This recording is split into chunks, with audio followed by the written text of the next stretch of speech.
ఈ క్రిప్టో అనేది ఎప్పుడు మొదలైంది? దాన్ని కనుక్కున్నోడెవడు? ఈ గవర్నమెంట్ దగ్గర వచ్చే బలము డబ్బు వల్ల వస్తుంది. ఆ డబ్బు అనే ఫంక్షన్ ని గవర్నమెంట్ నుంచి తీసేసి కంప్యూటర్కి ఇస్తే ఎలా ఉంటుందని వాళ్ళకి ఒక ఆలోచన వచ్చింది. కానీ సతోషి అంటే ఎవరు sir? Do we know who is? Elon Musk అంటాడు ఆయన 3500 ఇయర్స్ ఆ హెడ్ నుంచి వచ్చేదంట, ఆయన ఏలియన్ అంట, అతనికి టైం ట్రావెల్ చేసుకుంటూ వచ్చేదంట. ఇప్పుడు మళ్ళీ వాళ్ళ దేశానికో వాళ్ళ లోకానికో వెళ్ళిపోవాలని ట్రై చేస్తున్నాను అని.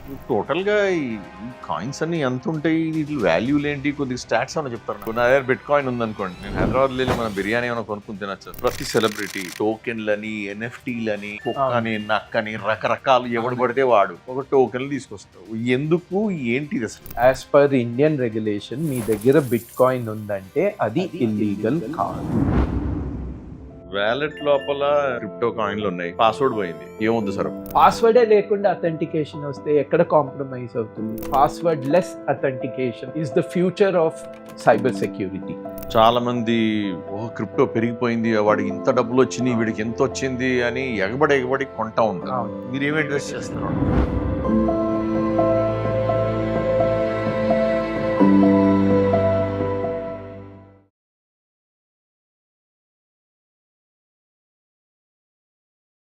హలో విద్యార్థులు, how is everybody? Long time no see. మన ప్రపంచంలో మన చుట్టూ రూపాయలే కాకుండా, బంగారమే కాకుండా, ఆయిలే కాకుండా ఒక దశాబ్దంన్నర ముందు క్రిప్టో అని ఒకటి వచ్చింది. అది అర్థం చేసుకోవటం నరక యాతన. ఆ యాతనని ఈజ్ చేయటానికి, మంచిగా స్వచ్ఛమైన తెలుగులో డిస్కస్ చేయడానికి ఈరోజు మన ముందు రాజేష్ దొడ్డు గారు ఉన్నారు. రాజేష్ గారు, thanks a lot sir for coming. మనం చర్చించే విషయాల్లో ఈరోజు అసలు ఈ crypto, bit coin, web 3.0, block chain, ఏంటో రకరకాల పదాలు వస్తూ ఉంటాయండి. అది వినటానికి ఇంగ్లీష్ పదంలా ఉన్నా కానీ మీరు మనం అర్థం చేసుకోవడానికి ప్రయత్నించినప్పుడు దాని అర్థం అసలు వేరే విధంగా ఉంటుంది. బ్లాకు చైన్ అంటారు, అవును, కానీ దాంట్లో నాకు ఇక్కడ బ్లాకులు కనపడవు, చైన్లు కనపడవు. మామూలుగా చూద్దామంటే ఏదో బ్లాకులు చైన్ పెట్టి కడితే బండి ముందుకు వెళ్తుంది, రైలు మనం అనుకుంటాం, కానీ దానికి సంబంధం లేదు రైలు కానీ దేంతో కానీ. సో నాకు ఫస్ట్ మీరు ఎక్స్ప్లెయిన్ చేయాల్సింది మన డిస్కషన్లో ఈరోజు, ఈ క్రిప్టో అనేది ఎప్పుడు మొదలైంది, దానికి కనుక్కున్నోడెవడు, అక్కడ బేసిక్స్ నుంచి మా ప్రేక్షకులందరికీ ఆ బేసిక్స్ 101 చెప్పండి మాకు. తప్పకుండా మురళి గారు. క్రిప్టో అనే పదము 2006లో బిట్ కాయిన్ ఎప్పుడైతే వచ్చిందో అప్పుడు చాలా పాపులర్ అయింది క్రిప్టో పదము.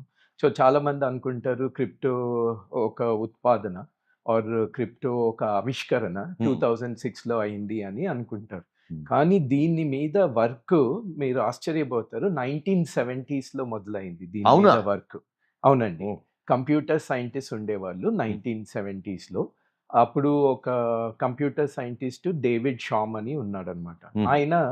ఆయన ఉద్దేశం ఏంటంటే ఇప్పుడు ప్రపంచంలో మీరు ఏ కంట్రీ తీసుకున్నా, ఏ దేశం ఎత్తుకున్నా, మనీ అనే ఫంక్షన్, ఆ కంట్రోల్ గవర్నమెంట్ కింద ఉంటుంది. అవును, గవర్నమెంట్స్ వచ్చే ముందర ఏం చెప్పాయి, రాజులు ఇది సరిగా పరిపాలన చేయట్లేదు, వాళ్ళంతా భ్రష్టాచారంలోనే ఉన్నారు, సో గవర్నమెంట్ వస్తే ప్రజలకి చాలా బాగుంటుంది, సో మేము వస్తాము అని ఒక ఇది ఎంపరర్షిప్ ని మొత్తం అంతం చేశారు ప్రపంచంలో. ప్రజాపాలనని తీసుకొని వచ్చారు. ఆ ప్రజాపాలన తీసుకొని వచ్చినప్పుడు ఏమైంది, వాళ్ళు ఏదైతే అంతం చేయాలనుకున్న భ్రష్టాచారం అది ప్రజాపాలనలో గవర్నమెంట్లో స్టార్ట్ అయింది. అయితే ఈ ముందు దృష్టి పెట్టి ఈ కంప్యూటర్ సైంటిస్ట్ ఏం చేశారంటే, ఈ గవర్నమెంట్ దగ్గర వచ్చే బలము డబ్బు వల్ల వస్తుంది. ఆ డబ్బు అనే ఫంక్షన్ని గవర్నమెంట్ నుంచి తీసేసి ఆ పవర్ కంప్యూటర్కి ఇస్తే ఎలా ఉంటుందని వాళ్ళకి ఒక ఆలోచన వచ్చిందనమాట. అంటే గవర్నమెంట్లో ఉండే కొంతమంది వ్యక్తుల దగ్గర అట్లా ఆ శక్తి కేంద్రీకృతమై ఉన్నది, దాన్ని తీసి డిస్ట్రిబ్యూట్ చేసేద్దామని. ఎగ్జాక్ట్లీ అట్లా అనుకున్నారు. సో అప్పుడు వాళ్ళు ఏం చేశారంటే కంప్యూటర్ ద్వారా కరెన్సీ చేయడం మొదలెట్టారు, డబ్బుని ఉత్పాదన చేయడం మొదలెట్టారు. ఆ ప్రోగ్రాములు అట్లా ఎట్లా చేస్తారు సార్ కంప్యూటర్ ద్వారా? మీ ఇంట్లోకి వెళ్ళాలి, గుద్దాలి. అది కదా, అది ఫిజికల్ అవును. కరెన్సీ మీరు చెప్పేది. అవును. ఇప్పుడంతా డిజిటల్ టైం కదా. అవును. డిజిటల్ టైంలో ఈ రోజు మీరు మార్కెట్‌కి వెళ్తే రూపాయి ఎక్కడికి తీసిస్తున్నారు. ఉమ్. మీరు పేటీఎంలు వాడుతున్నారు, ఫోన్ పేలు వాడుతున్నారు, రూపాయి కానీ అండర్లైన్ ఒరిజినల్ కరెన్సీ అదే. ఉంది. ఒరిజినల్ కరెన్సీ మాత్రం అదే. ఆ. ఆ కంట్రోల్ ఎవరి చేతిలో ఉంది? గవర్నమెంట్ చేతిలో అవును. ఉంది. ఆ కంట్రోల్‌ని తీసి ప్రజలకి పెట్టాలంటే మీరన్నట్టు అది డిస్ట్రిబ్యూటెడ్‌గా ఉండాల. ఆ పవర్ ఆఫ్ మనీ మేకింగ్ డిస్ట్రిబ్యూటెడ్‌గా ఉండాలి. ఏ ఒక్క మనిషి చేతిలో ఉండకూడదు అంటారు. ఉండకూడదు. ఉండకూడదు. అప్పుడే వాళ్ళు అనుకున్నారు దానికి ఒక ట్రాన్స్‌పరెన్సీ రావడము, దానికి ఒక విలువ రావడం వస్తుంది అని అనుకున్నారు. ఆ కంప్యూటర్ ప్రోగ్రామ్ చేయడం మొదలెట్టారు. ఈ ఓకే. డేవిడ్ షామ్ అనే ఆయన డిజి క్యాష్ అని తయారు చేసాడన్నమాట. ఓకే. 1980స్‌లోనే ఎప్పుడో ఆర్ లిటిల్ లేటర్ ఆయన తయారు చేశారు. ఆ. దాని తర్వాత వేడాయ్ అని ఇంకొక సైంటిస్ట్ ఉండేవాడు. ఆయన ఇంకొక మనీ బీ క్యాష్ అని ఒక మనీని తయారు చేశారు. దీంట్లో వాళ్ళకి వచ్చిన ప్రాబ్లమ్ ఏంటంటే ఇప్పుడు గవర్నమెంట్‌లో కూడా మీకు డబుల్ కౌంటింగ్ అని ఒక ప్రాబ్లమ్ ఉంటుంది. అంటే ఒకే రూపాయిని మళ్ళీ వాడుకుంటూ వెళ్తే దానికి ఒక నాణ్యత ఉండదు. ఆ రూపాయికి ఎవరు దాన్ని నమ్మరు. సో ఆ డబుల్ కౌంటింగ్ తీయడానికి గవర్నమెంట్ గానీ ఆర్ సెంట్రల్ బ్యాంక్ గానీ ఏం చేస్తారు? కరెన్సీ తీసుకుంటారు. కరెన్సీ మీద నోట్ నంబర్ ఏస్తారు. Unique serial number. Unique serial number ఏస్తారు. ఇప్పుడు మీకు 2 నోట్లు వచ్చినాయి సేమ్ సీరియల్ నంబర్‌తో. మీరేం చేస్తారు అప్పుడు? ఒకటి ఫేక్ ఉందనుకుంటాం. ఒకటి ఫేక్ ఉందని అనుకుంటారు. అవును. సో ఆ సీరియల్ నంబర్ ద్వారా మీరు ఏది రియల్, ఏది ఫేక్ అని మీరు గుర్తించగలుగుతున్నారు. దాన్ని ప్రివెంటింగ్ డబుల్ కౌంటింగ్ ప్రాబ్లమ్ అంటారన్నమాట. ఓకే. సో వీళ్ళు ఆ కరెన్సీ చేయడం మొదలెట్టిన తర్వాత ఆ డబుల్ కౌంటింగ్ ప్రివెంట్ చేయడానికి ఒక సెంట్రలైజ్డ్ కంట్రోలర్ ఉండాల ప్రోగ్రామ్‌లో. ఆ సెంట్రలైజ్డ్ కంట్రోలర్ ఉన్నప్పుడు ఏమవుతుంది? రాజుల నుంచి గవర్నమెంట్‌కి వెళ్ళింది. గవర్నమెంట్ నుంచి ఆ సెంట్రలైజ్డ్ కంట్రోలర్ దగ్గరికి వెళ్ళిపోతుందన్నమాట. ఆ ప్రాబ్లమ్ వాళ్ళు సాల్వ్ చేయలేకపోయారు. అప్పుడు వాళ్ళు ఏం చేశారంటే ఒక సొసైటీని ఏర్పరుచుకున్నారన్నమాట. ఆ సొసైటీ పేరు cipher punk. Cipher punk. Okay. ఆ సైఫర్ పంక్‌లో ఈ కంప్యూటర్ సైంటిస్ట్ అందరూ వచ్చి చర్చించేవాళ్ళన్నమాట. ఓకే. ఇట్లా మనం చేయాలా? ఇది చేసి దీన్ని సక్సెస్‌ఫుల్ చేయాలా? కానీ వాళ్ళ వల్ల కాలేదు. ఓకే. వాళ్ళకి ఆ ప్రోగ్రామ్ రాయడానికి రాలేదు. అల్గోరిథం కూడా వాళ్ళకి దొరకలేదు. ఓకే. ఈ అంతలోపల ఈ డేవిడ్ షామ్ అనే ఆయన ఒక పేపర్ కూడా రాసాడు. దాని ఇంగ్లీష్‌లో మేకింగ్ బిగ్ బ్రదర్ సిస్టమ్స్ ఆబ్సలీట్. అంటే యూఎస్‌లో ఉన్న సిస్టమ్స్ అన్నిటిని మార్చేసి తను తయారు చేసిన రూపాయి ప్రజలకు ఇచ్చేసి వాళ్ళకి కంట్రోల్ ఇద్దామనే ఒక మంచి ఆలోచన అయింది. కాకపోతే ఈ అల్గోరిథం ఫెయిల్ అయ్యేసరికి అట్లా సంవత్సరాలు పోతున్న కొద్దీ వాళ్ళ ఎఫర్ట్ కూడా తక్కువైపోయింది. సో 2006లో సతోషి నాకమోటో ఆయన వచ్చి ఒక పేపర్ పబ్లిష్ చేసాడన్నమాట. ఓకే. వీళ్ళందరికీ ఈమెయిల్‌లు కూడా పంపించాడు. అవునా? అందరికి ఈమెయిల్ పంపించాడు. నా పేరు ఇది. మీరు క్లియర్ చేయని ప్రాబ్లమ్ నేను ప్రోగ్రామ్ రాశాను.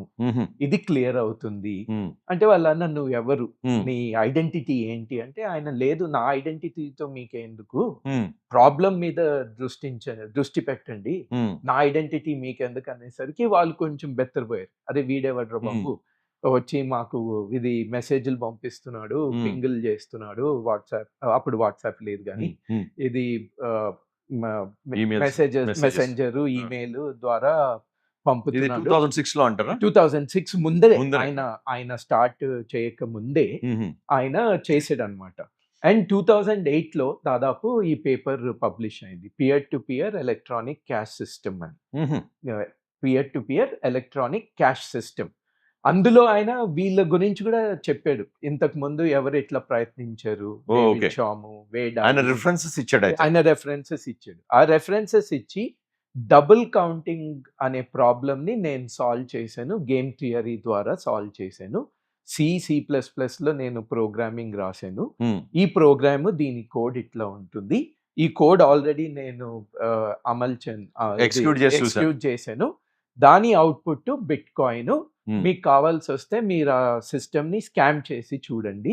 మీ వల్ల కాదు. దాంట్లో ఈ విధంగా నడుస్తుంది. ఈ ప్రోగ్రామ్ బట్టి నడుస్తుంది. ఈ విధంగా నడుస్తుంది అని అప్పుడు బిట్‌కాయిన్ అమల్లోకి వచ్చింది.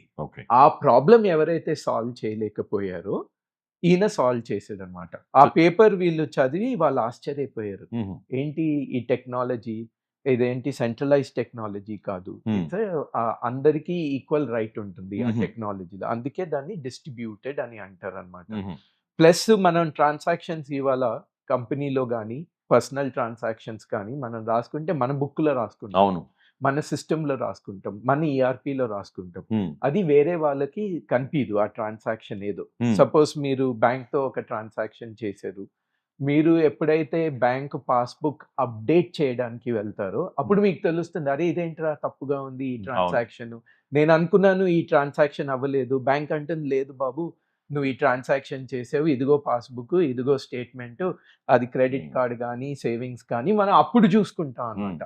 సో, ఈయన చేసిన మార్పేంటంటే ట్రాన్సాక్షన్ అవ్వకముందే మన ఒపీనియన్ తీసుకొని మనం యెస్ అంటేనే ట్రాన్సాక్షన్ అవ్వడం. దాన్ని టెక్నికల్లీ స్మార్ట్ కాంట్రాక్ట్ అని అంటారనమాట. ఆ స్మార్ట్ కాంట్రాక్ట్‌ని అమలుపరిచి దాని తర్వాత ఈ ట్రాన్సాక్షన్స్‌కి అందరికీ విజిబిలిటీ ఇచ్చి ఏదైతే బుక్‌ని మనం టెక్నికల్లీ లెడ్జర్ అంటామో అది అందరికీ యాక్సెస్ ఉండేటట్టు చేసి డిస్ట్రిబ్యూటెడ్ లెడ్జర్ టెక్నాలజీ ద్వారా ఈ బ్లాక్ చైన్ అనే టెక్నాలజీ ద్వారా డబుల్ కౌంటింగ్ అనే ప్రాబ్లమ్‌ని సాల్వ్ చేశాడు. ఆ సాల్వ్ చేసేసరికి ఆ అల్గోరిథమ్స్ చూసి, ఆ మెథడ్ చూసేసరికి వీళ్ళు ఆశ్చర్యపోయి వీళ్ళు అనుకున్నారు, అరే! వీడెవడో టైమ్ ట్రావెలరు. మొన్న ఒక వాట్సాప్‌లో వచ్చింది. మీరు చూసారో లేదో? లేదండి. ఇలాన్ మస్క్ అంటాడు ఆయన 3500 ఇయర్స్ అహెడ్ నుంచి వచ్చాడంట. ఆయన ఏలియన్ అంట. అర్త్‌కి టైమ్ ట్రావెల్ చేసుకుంటూ వచ్చాడంట. ఇప్పుడు మళ్ళీ వాళ్ళ దేశానికో, వాళ్ళ లోకానికో వెళ్ళిపోవాలని ట్రై చేస్తున్నాను అని. అది ఫేక్ కూడా అయ్యుండొచ్చు. కానీ అలా వస్తున్నాయి. అలా వీడియోలు వస్తున్నాయి అన్నమాట. సో, ఈ సైంటిస్ట్ ఇంత సింపుల్‌గా ఇంత ఇది బేసిక్ థింకింగ్ అప్లై చేసి ఏదో కొత్త టెక్నాలజీ ఉద్భవించేది కాదు. ఇది ఉన్న టెక్నాలజీనే సి ప్లస్ ప్లస్ ప్రోగ్రామింగ్ ఎప్పటి నుంచో ఉంది. అవన్నీ మార్పులు చేసి అది ఇంప్లిమెంట్ చేసేసరికి వీళ్ళు ఆశ్చర్యపోయారు. అది ఇట్లా కూడా అవుతుందా అని. కానీ సతోషి అంటే ఎవరు sir? Do we know who is? లేదండి. ఇప్పుడు దాకా తెలీదు. చాలా మంది ఇప్పుడు ఏం చేశారంటే కొంతమంది క్లెయిమ్ చేశారు వాళ్ళు సతోషి అని. నేనే సతోషి అని క్లెయిమ్ చేశారు. కానీ అది నోబడీ బిలీవ్స్. క్లెయిమ్ ప్రూవ్ అవ్వలేదు. ఓకే. ప్లస్ ఈ మధ్య కాలంలో ఏం చేశారంటే కంప్యూటర్ అనాలిసిస్ తీసుకొని ఆయన రైటింగ్ స్టైల్ ఆ పేపర్ నేను చెప్పాను కదా, గ్రాఫాలజీ వాడుతున్నారు. గ్రాఫాలజీ కాదు, థింకింగ్, రైటింగ్ స్టైల్ అది చేసి వేరే వాళ్ళతో మ్యాచ్ చేసి ఇద్దరు ముగ్గురు వీళ్ళు అయ్యుండొచ్చు అని చెప్పారు. కానీ వాళ్ళేమో వాళ్ళు కాదు, మేము కాదు అని వాళ్ళు నో చెప్పేశారు అనమాట ఆ క్లెయిమ్స్ కి. ఈయన ఎవరో మనకి తెలీదు. సో ఈ టెక్నాలజీలో ఏంటంటే ప్రతి ఒక్క ట్రాన్సాక్షన్ అవ్వే ముందర ఆ పార్టీ ఎవరైతే ఇన్వాల్వ్డ్ ఉన్నారో ఆ పార్టీకి వాళ్ళ ఒపీనియన్ ఆర్ వాళ్ళ ఎస్ అనేది తీసుకుంటాం. కాన్సెంట్ తీసుకుంటారు మీరు. దాన్ని టెక్నికల్లీ కాన్సెంట్ అని అంటాం అనమాట. ఓకే. అప్పటి నుంచి ఈ క్రిప్టో చాలా దానికి ప్రాముణ్యత వచ్చింది అనమాట. సో మీరు ఇందాక 2-3 పదాలు చెప్పారు. డిస్ట్రిబ్యూటెడ్ లెడ్జర్ అన్నారు, అవును, స్మార్ట్ కాంట్రాక్ట్ అన్నారు, కాన్సెంట్ అన్నారు. అవును. ఇవన్నీ కూడా ఎలా జరుగుతాయి సార్? యాప్ ఉంటుందా నా దగ్గర, లేదా కంప్యూటర్లో లాగిన్ అవ్వాలా, ఎట్లా? బిట్ కాయిన్ అనేది ఒక నెట్వర్క్ అన్నమాట. ఓకే. ఎవరికైతే కంప్యూటర్ ఉంటుందో they can participate in that network. Okay. ఈయన రాసేది కూడా దాన్ని గోల్డ్ ఎందుకు అంటారు, మీరు ఇంతకు ముందు అడిగారు దాన్ని గోల్డ్ ఎందుకు అంటారు అని. ఇప్పుడు ఆయన ఏం చేశాడంటే ఈ ప్రోగ్రామ్ అనేది రాసి కంప్యూటరింగ్ ప్రోగ్రామ్ అది ఆటో ఎగ్జిక్యూటింగ్ కోడ్ పెట్టాడు. ఆటో ఎగ్జిక్యూటింగ్ కోడ్లో ఏమవుతుందంటే every pre define time interval కి ఒక బ్లాక్ ఉత్పాదన అవుతుంది. ఓకే. సో ఇంతకు ముందు ఎప్పుడైతే మొదలెట్టారో అది 25 minutes ఉండింది. ఎవ్రీ 4 years దాని టైమ్ హాఫ్ అవుతూ వస్తుందండి. సో 25 12.5 minutes అయింది. 12.5 6.25 అయింది. అట్లా హాఫ్ అవుతూ వెన్ ఇట్ బికమ్స్ పర్ఫెక్ట్ 0 ఆ బ్లాక్ ఉత్పాదన మనకి స్టాప్ అయిపోతుంది. ఓకే. అందులో pre defined number of bit coins కూడా ఉంటాయి అన్నమాట. ఈ నెంబర్ ఏదైతే నేను చెప్పానో అది కూడా ప్రీ డిఫైన్డ్ బిట్ కాయిన్స్ ఉంటాయి ఆ బ్లాక్ లో. ఎంత టైం ఇంటర్వెల్ లో ఉత్పాదన అవుతుందో అంత అమౌంట్ ఆ బ్లాక్ లో బిట్ కాయిన్స్ ఉంటాయి. అవి ఆటోమేటికల్లీ ప్రొడ్యూస్ అవుతున్నాయి. సో ఇప్పుడు ఈ కంప్యూటర్ ప్రోగ్రామర్ కి వాడు కనుక్కోవాలా ఎక్కడ ఈ బ్లాక్స్ ఎక్కడ ఉన్నాయి, అది దాన్ని ఆ బ్లాక్‌ని ఐడెంటిఫై చేసి దానికి కీ ఉంటుంది. మ్మ్. దాన్ని క్రిప్టోగ్రాఫిక్ కీ అని ఓకే. అంటారు మనం. అది అల్గోరిథం ద్వారా ఎవడైతే ఆ కీ సాల్వ్ చేస్తాడో మ్మ్. అందులో ఉన్న వెల్త్ విచ్ ఇస్ బిట్‌కాయిన్స్ తనవవుతాయి అన్నమాట. సో మీరు చెప్పేదంటే మన సటోషి గారు ఒక బ్లాక్ బాక్స్ ప్రోగ్రామ్ రాశారు, అవును. మీకు ఇచ్చారు. బ్లాక్ బాక్స్ అని చెప్పలేమండి. ఎందుకంటే దాని code is available. Code is available. దాని ప్రిన్సిపల్స్ కూడా పేపర్‌లో Ah. పబ్లిష్ సో చేశారు. అది ఒకసారి స్టార్ట్ చేసిన తర్వాత based on the algorithm right. Time span తగ్గుతా Correct. ఉంది. ఇట్ కీప్స్ ఆన్ జనరేటింగ్ అవును. Some virtual coins. అవును. And but if you want to claim one, Right. మీకు కావాలంటే అవును. దానికి మీరు తాళం తీసుకుని రావాలి. అవును. తాళం తీసుకుని రావాలంటే తాళం మీరు ముందు కీస్ సంపాదించాలి. అనొచ్చు. అవును. దాన్ని డిసైఫర్ చేయడానికి మీకు కీస్ కావాలి. కీస్ కావాలి. కీస్ కావాలంటే దానికి చాలా కంప్యూటర్ పవర్ కావాలి. అవును. అల్గోరిథమ్స్ కాంప్లెక్స్ మ్యాథమెటిక్స్ అది ఏమీ లేదు. ప్రైమ్ నెంబర్ రిలేటెడ్ అని ప్రైమ్ నెంబర్ రిలేటెడ్ మల్టిపుల్ అండి. Okay. Not just prime number related. Prime number మీరు క్రిప్టోగ్రఫీలో యూజ్ చేస్తారు. ఇది మన సైబర్ సెక్యూరిటీ వాటికి Ah. ఆర్ఎస్ఏ అంటాము. అవును. దానికి యూజ్ చేస్తాం అన్నమాట prime numbers. It's not just based on prime numbers. It's a Okay. Complex math solving అన్నమాట. ఆ కీ కూడా ఎట్లా పెట్టారంటే మనము ఒక నెంబర్ ని ప్రెడిక్ట్ చేయాలా. ఓకే. ఇప్పుడు నేను సపోజ్ మీకు 1 to 100 ఒక నెంబర్ ప్రెడిక్ట్ చేయమని చెప్తాను. ఇంకొకటి నేను అంటాను 0 to 1 ఒక నెంబర్ ప్రెడిక్ట్ చేయమని చెప్తాను. ఏది ఈజీ అవుతుంది మీకు సాల్వ్ చేయడానికి? 1 to 100 0 to 1? 0 to 1 infinite combinations ఉంటాయి Okay. కాబట్టి. Yeah. 0 to 1, 1 to 100 is fixed numbers. Yeah. 1, 2, Yeah. 45, 60, 99, Hmm. 100. But 0 to 1, 0.001, okay. 0.10001 so మీరు డెసిమల్స్ లో వెళ్తున్నారు నేను decimals వెళ్తాయి. Yeah. అది. ఓకే. సో అట్లా పెట్టేసరికి అబిలిటీ దాన్ని ప్రెడిక్ట్ చేయ కేపబిలిటీ మనకి చాలా తగ్గిపోతుంది. తగ్గిపోతుందంటే మ్యాథమెటిక్స్ కాంప్లెక్స్ అవుతుంది. ప్రాబబిలిటీ బాగా తగ్గుతుంది. ఓకే. ఆ ప్రాబబిలిటీ అచీవ్ చేయడానికి ఆల్గోరిథమ్స్ కాంప్లెక్స్ గా ఉంటాయి అన్నమాట. సో మరి జనాలందరూ పెద్ద పెద్ద రిగ్గులు పెట్టుకుని కిలో వాట్లో పవర్ ఖర్చు చేస్తూ అవును. జీపీయూలు వాడుతూ అవును. చేస్తూ ఉంటారు. అవును. దానికి దీనికి మధ్య సంబంధం ఏంటో చెప్పండి. అదే ఎందుకంటే ఇప్పుడు మీకు కాంప్లెక్స్ మ్యాథమెటిక్స్ పెరిగిపోయేసరికి యూ హ్యావ్ టు దాన్ని ఏమంటారంటే ఫ్లోటింగ్ ఆపరేషన్స్ పర్ సెకండ్ అంటారు కంప్యూటర్ లాంగ్వేజ్ లో. అవును. అది సూపర్ కంప్యూటర్స్ లో more floating operations per second ఉంటాయి. అది సైమల్టేనియస్లీ మీరు చేసుకుంటారు. సీక్వెన్షియల్ ప్రాసెసింగ్ కాకుండా ప్యారలీ ఆ నెంబర్స్ ని మీరు కంప్యూట్ చేసుకుంటూ ఉంటారు. అందుకని మీకు అప్పుడు మీ గెస్సులు ఎక్కువ వస్తాయి కాబట్టి. Exactly Okay. అప్పుడు మీకు ఈ కంప్యూట్ ప్రాక్టికల్ గా బ్రూట్ ఫోర్స్ చేస్తున్నారు మీరు తాళం కోసం అంటారు. బ్రూట్ ఫోర్స్ అనొచ్చు. You generate key check it, అవును. ఓపెన్ అయిందా అయిందా లూప్ లో రన్ చేసుకుంటే వెళ్తారు. చేసుకుంటూ వెళ్దాం. Okay. దాంట్లో ఆయన ఇంకా తెలివిగా ఏం చేశాడంటే ఫస్ట్ 25 బిట్ కాయిన్స్ ఎప్పుడైతే ప్రొడ్యూస్ అవుతా ఉన్నాయో దానికి ఆల్గోరిథమ్ సింపుల్ గా ఉండేది. ఓకే. అది పోతున్న కొద్దీ ఆల్గోరిథం కాంప్లెక్స్ గా చేసేది అనమాట. అదొకటి. ఓకే. ఇంకొకటి ఇప్పుడు ఇద్దరు వచ్చి ఆ బిట్ కాయిన్ ని మైన్ చేసేసారు ఈజీగా. Third bit coin mining algorithm ఇంకా కాంప్లెక్స్ అయిపోతుంది. ఓకే. సో ఇప్పుడు bit coin production as it is జరుగుతుంటుంది. దాన్ని చేంజ్ చేయడానికి ఆస్కారం లేదు. ఓకే. బట్ దాన్ని కనుక్కోవడానికి మన ఆల్గోరిథమ్స్ ఏదైతే వాడతామో ఆ నెట్వర్క్ ఎట్లా సెల్ఫ్ అడ్జస్ట్ అవుతా ఉంటుంది అనమాట నెట్వర్క్. ఇప్పుడు 2 బిట్ కాయిన్లు ఈజీగా దొరికిపోయినాయి అంటే థర్డ్ బిట్ కాయిన్ దొరకడం చాలా కష్టంగా ఉంది. అట్లా ఆ బ్లాకులు మైన్ అవుతూ బ్లాకులు దొరకంగానే ఇప్పుడు ఒక బ్లాక్ లో ఈ టైంలో నాకు ఎగ్జాక్ట్ నెంబర్ తెలీదు, 6.25 అనుకుంటా ప్రస్తుతము. ఎవ్రీ 8 minutes కి బ్లాక్ ప్రొడ్యూస్ అవుతుంది. 8 to 10 minutes కి బ్లాక్ ప్రొడ్యూస్ అవుతుంది. ఆ బ్లాక్ ప్రొడ్యూస్ 10 minutes బ్లాక్ లో ఈ number of bit coins every 4 years కి హావ్ అవుతూ వస్తుంది అనమాట. అట్లా పెట్టుకున్నాడు ఆల్గోరిథం. కొద్దిగా స్విచ్ చేద్దాం sir. Right. Bit coin, coins, కొద్దిగా మైనింగ్, కొద్దిగా మాట్లాడాం. Right. ఇప్పుడు తర్వాత మనకి ఈథరు, రకరకాల అవును. కాయిన్లు, ఎన్నో మీమ్ కాయిన్స్ చాలా వచ్చినాయి. అవును.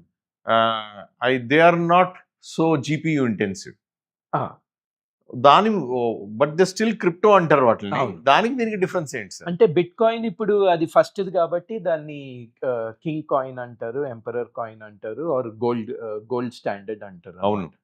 ఈథర్ అనేది సెకండ్ కాయిన్ వచ్చింది. Okay. వైటాలిక్ బ్యూటరిన్ అనే computer programmer Russian Canadian Okay. అన్నమాట. ఆయన ఈ బిట్ కాయిన్ ఒకటి చదివి ఆ Hmm. బిట్ కాయిన్ లో ఉన్న లోపాలు ఏవేవి ఉన్నాయో దాన్ని పర్ఫెక్ట్ చేసుకొని ఇంకొక కాయిన్ లాంచ్ చేసాడు. ఓకే. ఆల్ట్ కాయిన్ అంటే ఆల్టర్నేటివ్ కాయిన్ అని ఉద్దేశం అనమాట. Alternative to bit coin. Alternative to bit coin, అందుకే ఆల్ట్ కాయిన్ అని వచ్చింది. ఓకే. సో ఆయన ఏం చేసాడంటే అందులో బిట్ కాయిన్ లో ఉన్న ఆల్గోరిథమ్స్ ని పర్ఫెక్ట్ చేసుకుంటూ ఇంకొక కొత్తది ఇంట్రడ్యూస్ చేసుకున్నాడు. ఎథీరియం వర్చువల్ మెషిన్ అని అంటారు, ఈవిఎం అని అంటారు, ఎథీరియం వర్చువల్ మెషిన్. ఓకే. దాంట్లో నడిచే కరెన్సీ ఈథర్ అనే కరెన్సీ ఉంటుంది. ఓకే. ఓకే. కన్సెంట్ మెకానిజం అనేది అన్నిటికీ ఉంటుంది. ఓకే. కొన్నిటికి బ్లాక్స్ ఉంటాయి, కొన్నిటికి బ్లాక్ ప్రొడక్షన్ ఉండదు. But majority of the coins ఆ బ్లాక్స్ బేసిస్ లోనే ఆర్కిటెక్ట్ అయ్యి ఉందన్నమాట. ఈయన ఏం చేశాడు, అందులో ఉన్న కాంప్లెక్స్ వాటిని సింప్లిఫికేషన్ చేసుకొని ఈ ఈథీరియం అనే దాన్ని పెట్టుకున్నాడు. ఓకే. దాంట్లో ఏమైందంటే బిట్ కాయిన్ లో అరౌండ్ 2140కి మీకు ప్రొడక్షన్ స్టాప్ అయిపోతుంది. బిట్ కాయిన్ ప్రొడక్షన్ 2140కి మీకు ఆ టైంకి మీకు 21 మిలియన్ బిట్ కాయిన్స్ మైన్ అయ్యి ఉంటాయి. Okay. It will not go beyond 21 million bit coins. Okay. ఈ ఎథీరియం లో అట్లాంటి లిమిట్స్, అంత తక్కువ లిమిట్స్ లేవు. ఓకే. లిమిట్స్ ఉన్నాయి కానీ అది చాలా హయ్యర్ నంబర్ లో ఉన్నాయి. ఓకే. సో అవి మోర్ ఉన్నాయి కాబట్టి బై నేచర్ దాని ఆల్గోరిథమ్స్ అంత కాంప్లెక్స్ ఉండవు అన్నమాట. అది దాన్ని క్రియేట్ చేసుకొని సాలిడిటీ అనే లాంగ్వేజ్ ఒకటి చేసుకొని ఈ ఎథీరియం వర్చువల్ మెషిన్ లాంచ్ చేసుకొని దాన్ని టెక్నికలీ లేయర్ 1 ప్రోటోకాల్ అని అంటారు. ఓకే. దాని మీద కొత్త కొత్త వచ్చినాయి క్రిప్టో కరెన్సీస్. ఓకే.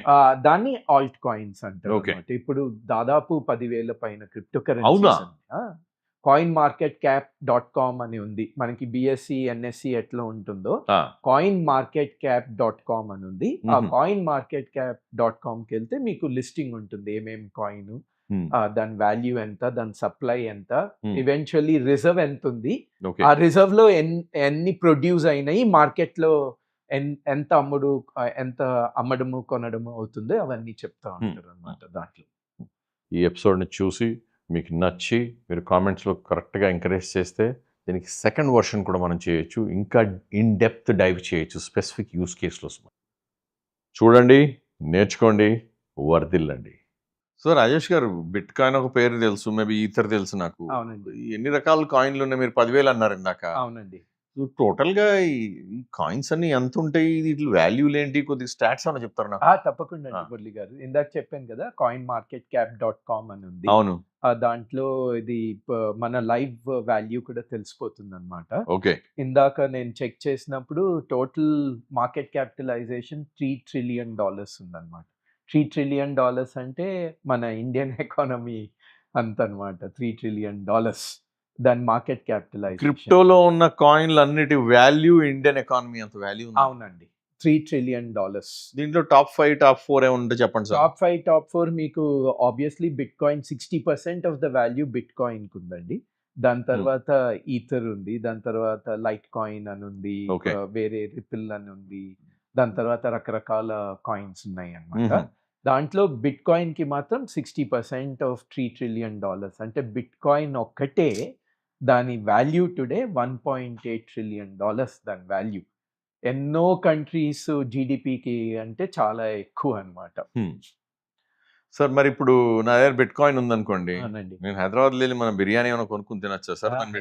ఇప్పుడు ప్రస్తుతానికి హైదరాబాద్ లో ఇది మీకు అది స్ట్రేట్ ఛానల్లో యాక్సెప్ట్ చేయకపోవచ్చు, కానీ అది ఇల్లీగల్ కాదండి. అది మనం తెలుసుకోవాల్సింది. యాజ్ పర్ ఇండియన్ రెగ్యులేషన్ మీ దగ్గర బిట్ కాయిన్ ఉందంటే అది ఇల్లీగల్ కాదు. నెంబర్ 1. నెంబర్ 2, బిట్ కాయిన్ ఉంది అని ట్యాక్స్ వాడు మీ వెనకాల వస్తాడా? లేదు. మీరు కొన్నప్పుడు ఈ మధ్య ఇండియాలో కూడా ఎక్స్చేంజెస్ లో వాళ్ళు డిక్లేర్ చేస్తున్నారు ట్యాక్స్ వాళ్ళకి. ఎక్స్చేంజ్లు ఉన్నాయి, జెప్పే అని ఎక్స్చేంజ్ ఉంది, తర్వాత చాలా ఎక్స్చేంజెస్ ఉన్నాయి, కాయిన్ డిసిఎక్స్, చాలా అట్లాంటి కాయిన్ స్విచ్ ఉంది, కాయిన్ కుబేర్ అని ఉంది, వేరే వేరే ఎక్స్చేంజెస్ ఉన్నాయి. దాంట్లో మీ కేవైసీ డాక్యుమెంట్, మీ ట్యాక్స్ డాక్యుమెంట్స్ ఇచ్చేస్తే సరిపోతుంది. వాళ్ళే ఫైల్ డిక్లరేషన్ చేసేస్తారు. వాళ్ళు డిక్లరేషన్ చేస్తున్నారు, ట్యాక్స్ కూడా అప్లై చేస్తున్నారు. So Okay. అది ఏమీ ప్రాబ్లం అంటే లేదు. మీరు కన్వర్ట్ చేసినప్పుడు వాడు ఇంపోజ్ చేస్తాడు సార్? అది డిపెండ్స్. యాప్‌లో ఆల్రెడీ వాళ్ళు చూపిస్తున్నారు. మీకు మీరు కొన్న వాల్యూకి ఇప్పుడు కరెంట్ వాల్యూకి ఎంత క్యాపిటల్ గెయిన్ ఉంది అని. ఓకే. అది విత్‌డ్రా చేసినప్పుడు టాక్స్ డిడక్షన్ అట్ సోర్స్ చేస్తారు. టీడీఎస్ చేస్తారు. ఓకే. మీరు ఫైల్ చేసుకున్నప్పుడు అది ఎక్కువ తక్కువ మీరు క్యాలిక్యులేట్ చేసుకొని బ్యాలెన్స్ టాక్స్ కట్టడం అన్నమాట. బేసికల్లీ వాళ్ళు ఏం చేస్తున్నారంటే ఇది వాటెవర్ ఇస్ ద ఇన్‌కమ్‌లో మీరు చూయించుకోవాలా. ఓకే. ఆ ఇన్‌కమ్‌లో డిక్లేర్ చేసుకోవాలి. నార్మల్ మీకు వచ్చే మంత్లీ జీతంలో మీకు ఎంత ట్యాక్స్ కడుతున్నారో బిట్‌కాయిన్ అంతే. కూడా అట్లా చూపించమంటారు. అంతే. అంతే. ఓకే. అది అమ్మినప్పుడు దాని తర్వాత క్యాపిటల్ గెయిన్స్ మీరు షేర్లు అమ్ముతారు. అవును. అమ్మినప్పుడు మీకు టీడీఎస్ వస్తుంది. దాని తర్వాత టీడీఎస్ కట్టామని మిగతా ఓకే. ట్యాక్స్ కట్టకుండా అవును. ఉండలేదు కదా! అవును. దాని తర్వాత మీరు క్యాలిక్యులేట్ చేసుకుంటారు ఎంత ట్యాక్స్ మ్మ్. కట్టాలి ఏంటి అని. యాహ్! అది ఎక్కువ మీరు తక్కువ కట్టారంటే మీరు అప్పుడు కట్టాల్సి వస్తుంది. సేమ్ పాలిసీ దీనికి కూడా అప్లై అవుతుంది ఓకే. సో బిట్ కాయిన్ ఉన్న వల్ల భయపడాల్సిన అవసరం లేదు. అది మెయిన్ ఇంపార్టెంట్. ఈ మధ్య స్కామ్లు కూడా చాలా అవుతున్నాయి అవును. అని అవును. చెప్తున్నాను. బిట్ కాయిన్ ఉన్నంత మాత్రాన భయపడాల్సిన అవసరం లేదు. యాస్ లాంగ్ యాస్ మీ డాక్యుమెంటేషన్ ఫ్రీగా ఉంది. పోతే మీ క్వెషన్‌కి అది మీ ఇష్టం. సపోజ్ నేను కేఫ్ నడుపుతున్నాను ఓకే. ఇక్కడ. నా ఇష్టం. నేను పెట్టుకోవచ్చు అన్నమాట. Accepted in bit coin. Payment is accepted in bit coin అని కూడా పెట్టుకోవచ్చు. కొన్ని కంట్రీస్ ఆల్రెడీ చేసినాయి. 2019లో నేను జపాన్ వెళ్ళున్నాను. హుహు. జపాన్‌కెళ్ళినప్పుడు అక్కడ బిగ్ కెమెరా అని రీటైలర్ ఉన్నాడు. ఓహ్! అవునా? కెమెరా షాప్ వాడు. ఆ! ఓ 4 ఫ్లోర్ బిల్డింగ్ ఉంటది టోక్యోలో. ఆ! అన్నీ నేను కెమెరాస్ చూస్తున్నా. అప్పుడు సైక్లింగ్ బాగా చేసేవాడిని. గోప్రో కెమెరా ఏదైనా కొంచెం ఇండియన్ ప్రైస్ కంటే తక్కువ వస్తుందా అని చూస్తా ఉంటే అక్కడ షెల్ఫ్‌లో చిన్న బోర్డ్ పెట్టున్నాడు. హుహు. Get 10% discount if you pay in bitcoin అని ఉంది. Oh! Is it okay. MRP పెట్టి ఆ! 10% additional discount if you pay in Okay.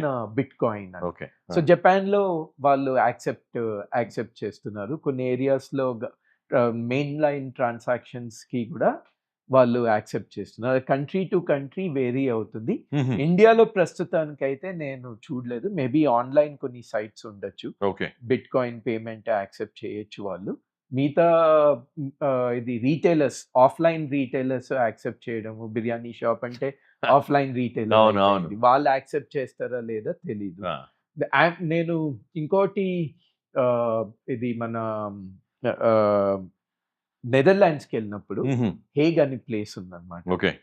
అది ఇట్ ఈస్ ఆల్‌మోస్ట్ ఆమ్‌స్టర్‌డామ్ నుంచి 100 కిలోమీటర్స్ డెన్ హాగ్. ఉంటది. Den Haag. యాహ్! అది Yeah. డెన్ హాగ్‌లో ఒక బెల్ట్. ఇన్‌ఫాక్ట్ ఈ బెల్ట్ నేనేసుకున్నది ఓహ్! కూడా బిట్‌కాయిన్‌తో కొనిన బెల్టే. అంటే మీ దగ్గర బిట్‌కాయిన్‌లు బాగా ఉన్నాయంటున్నారా? అంత లేదు. ఆ!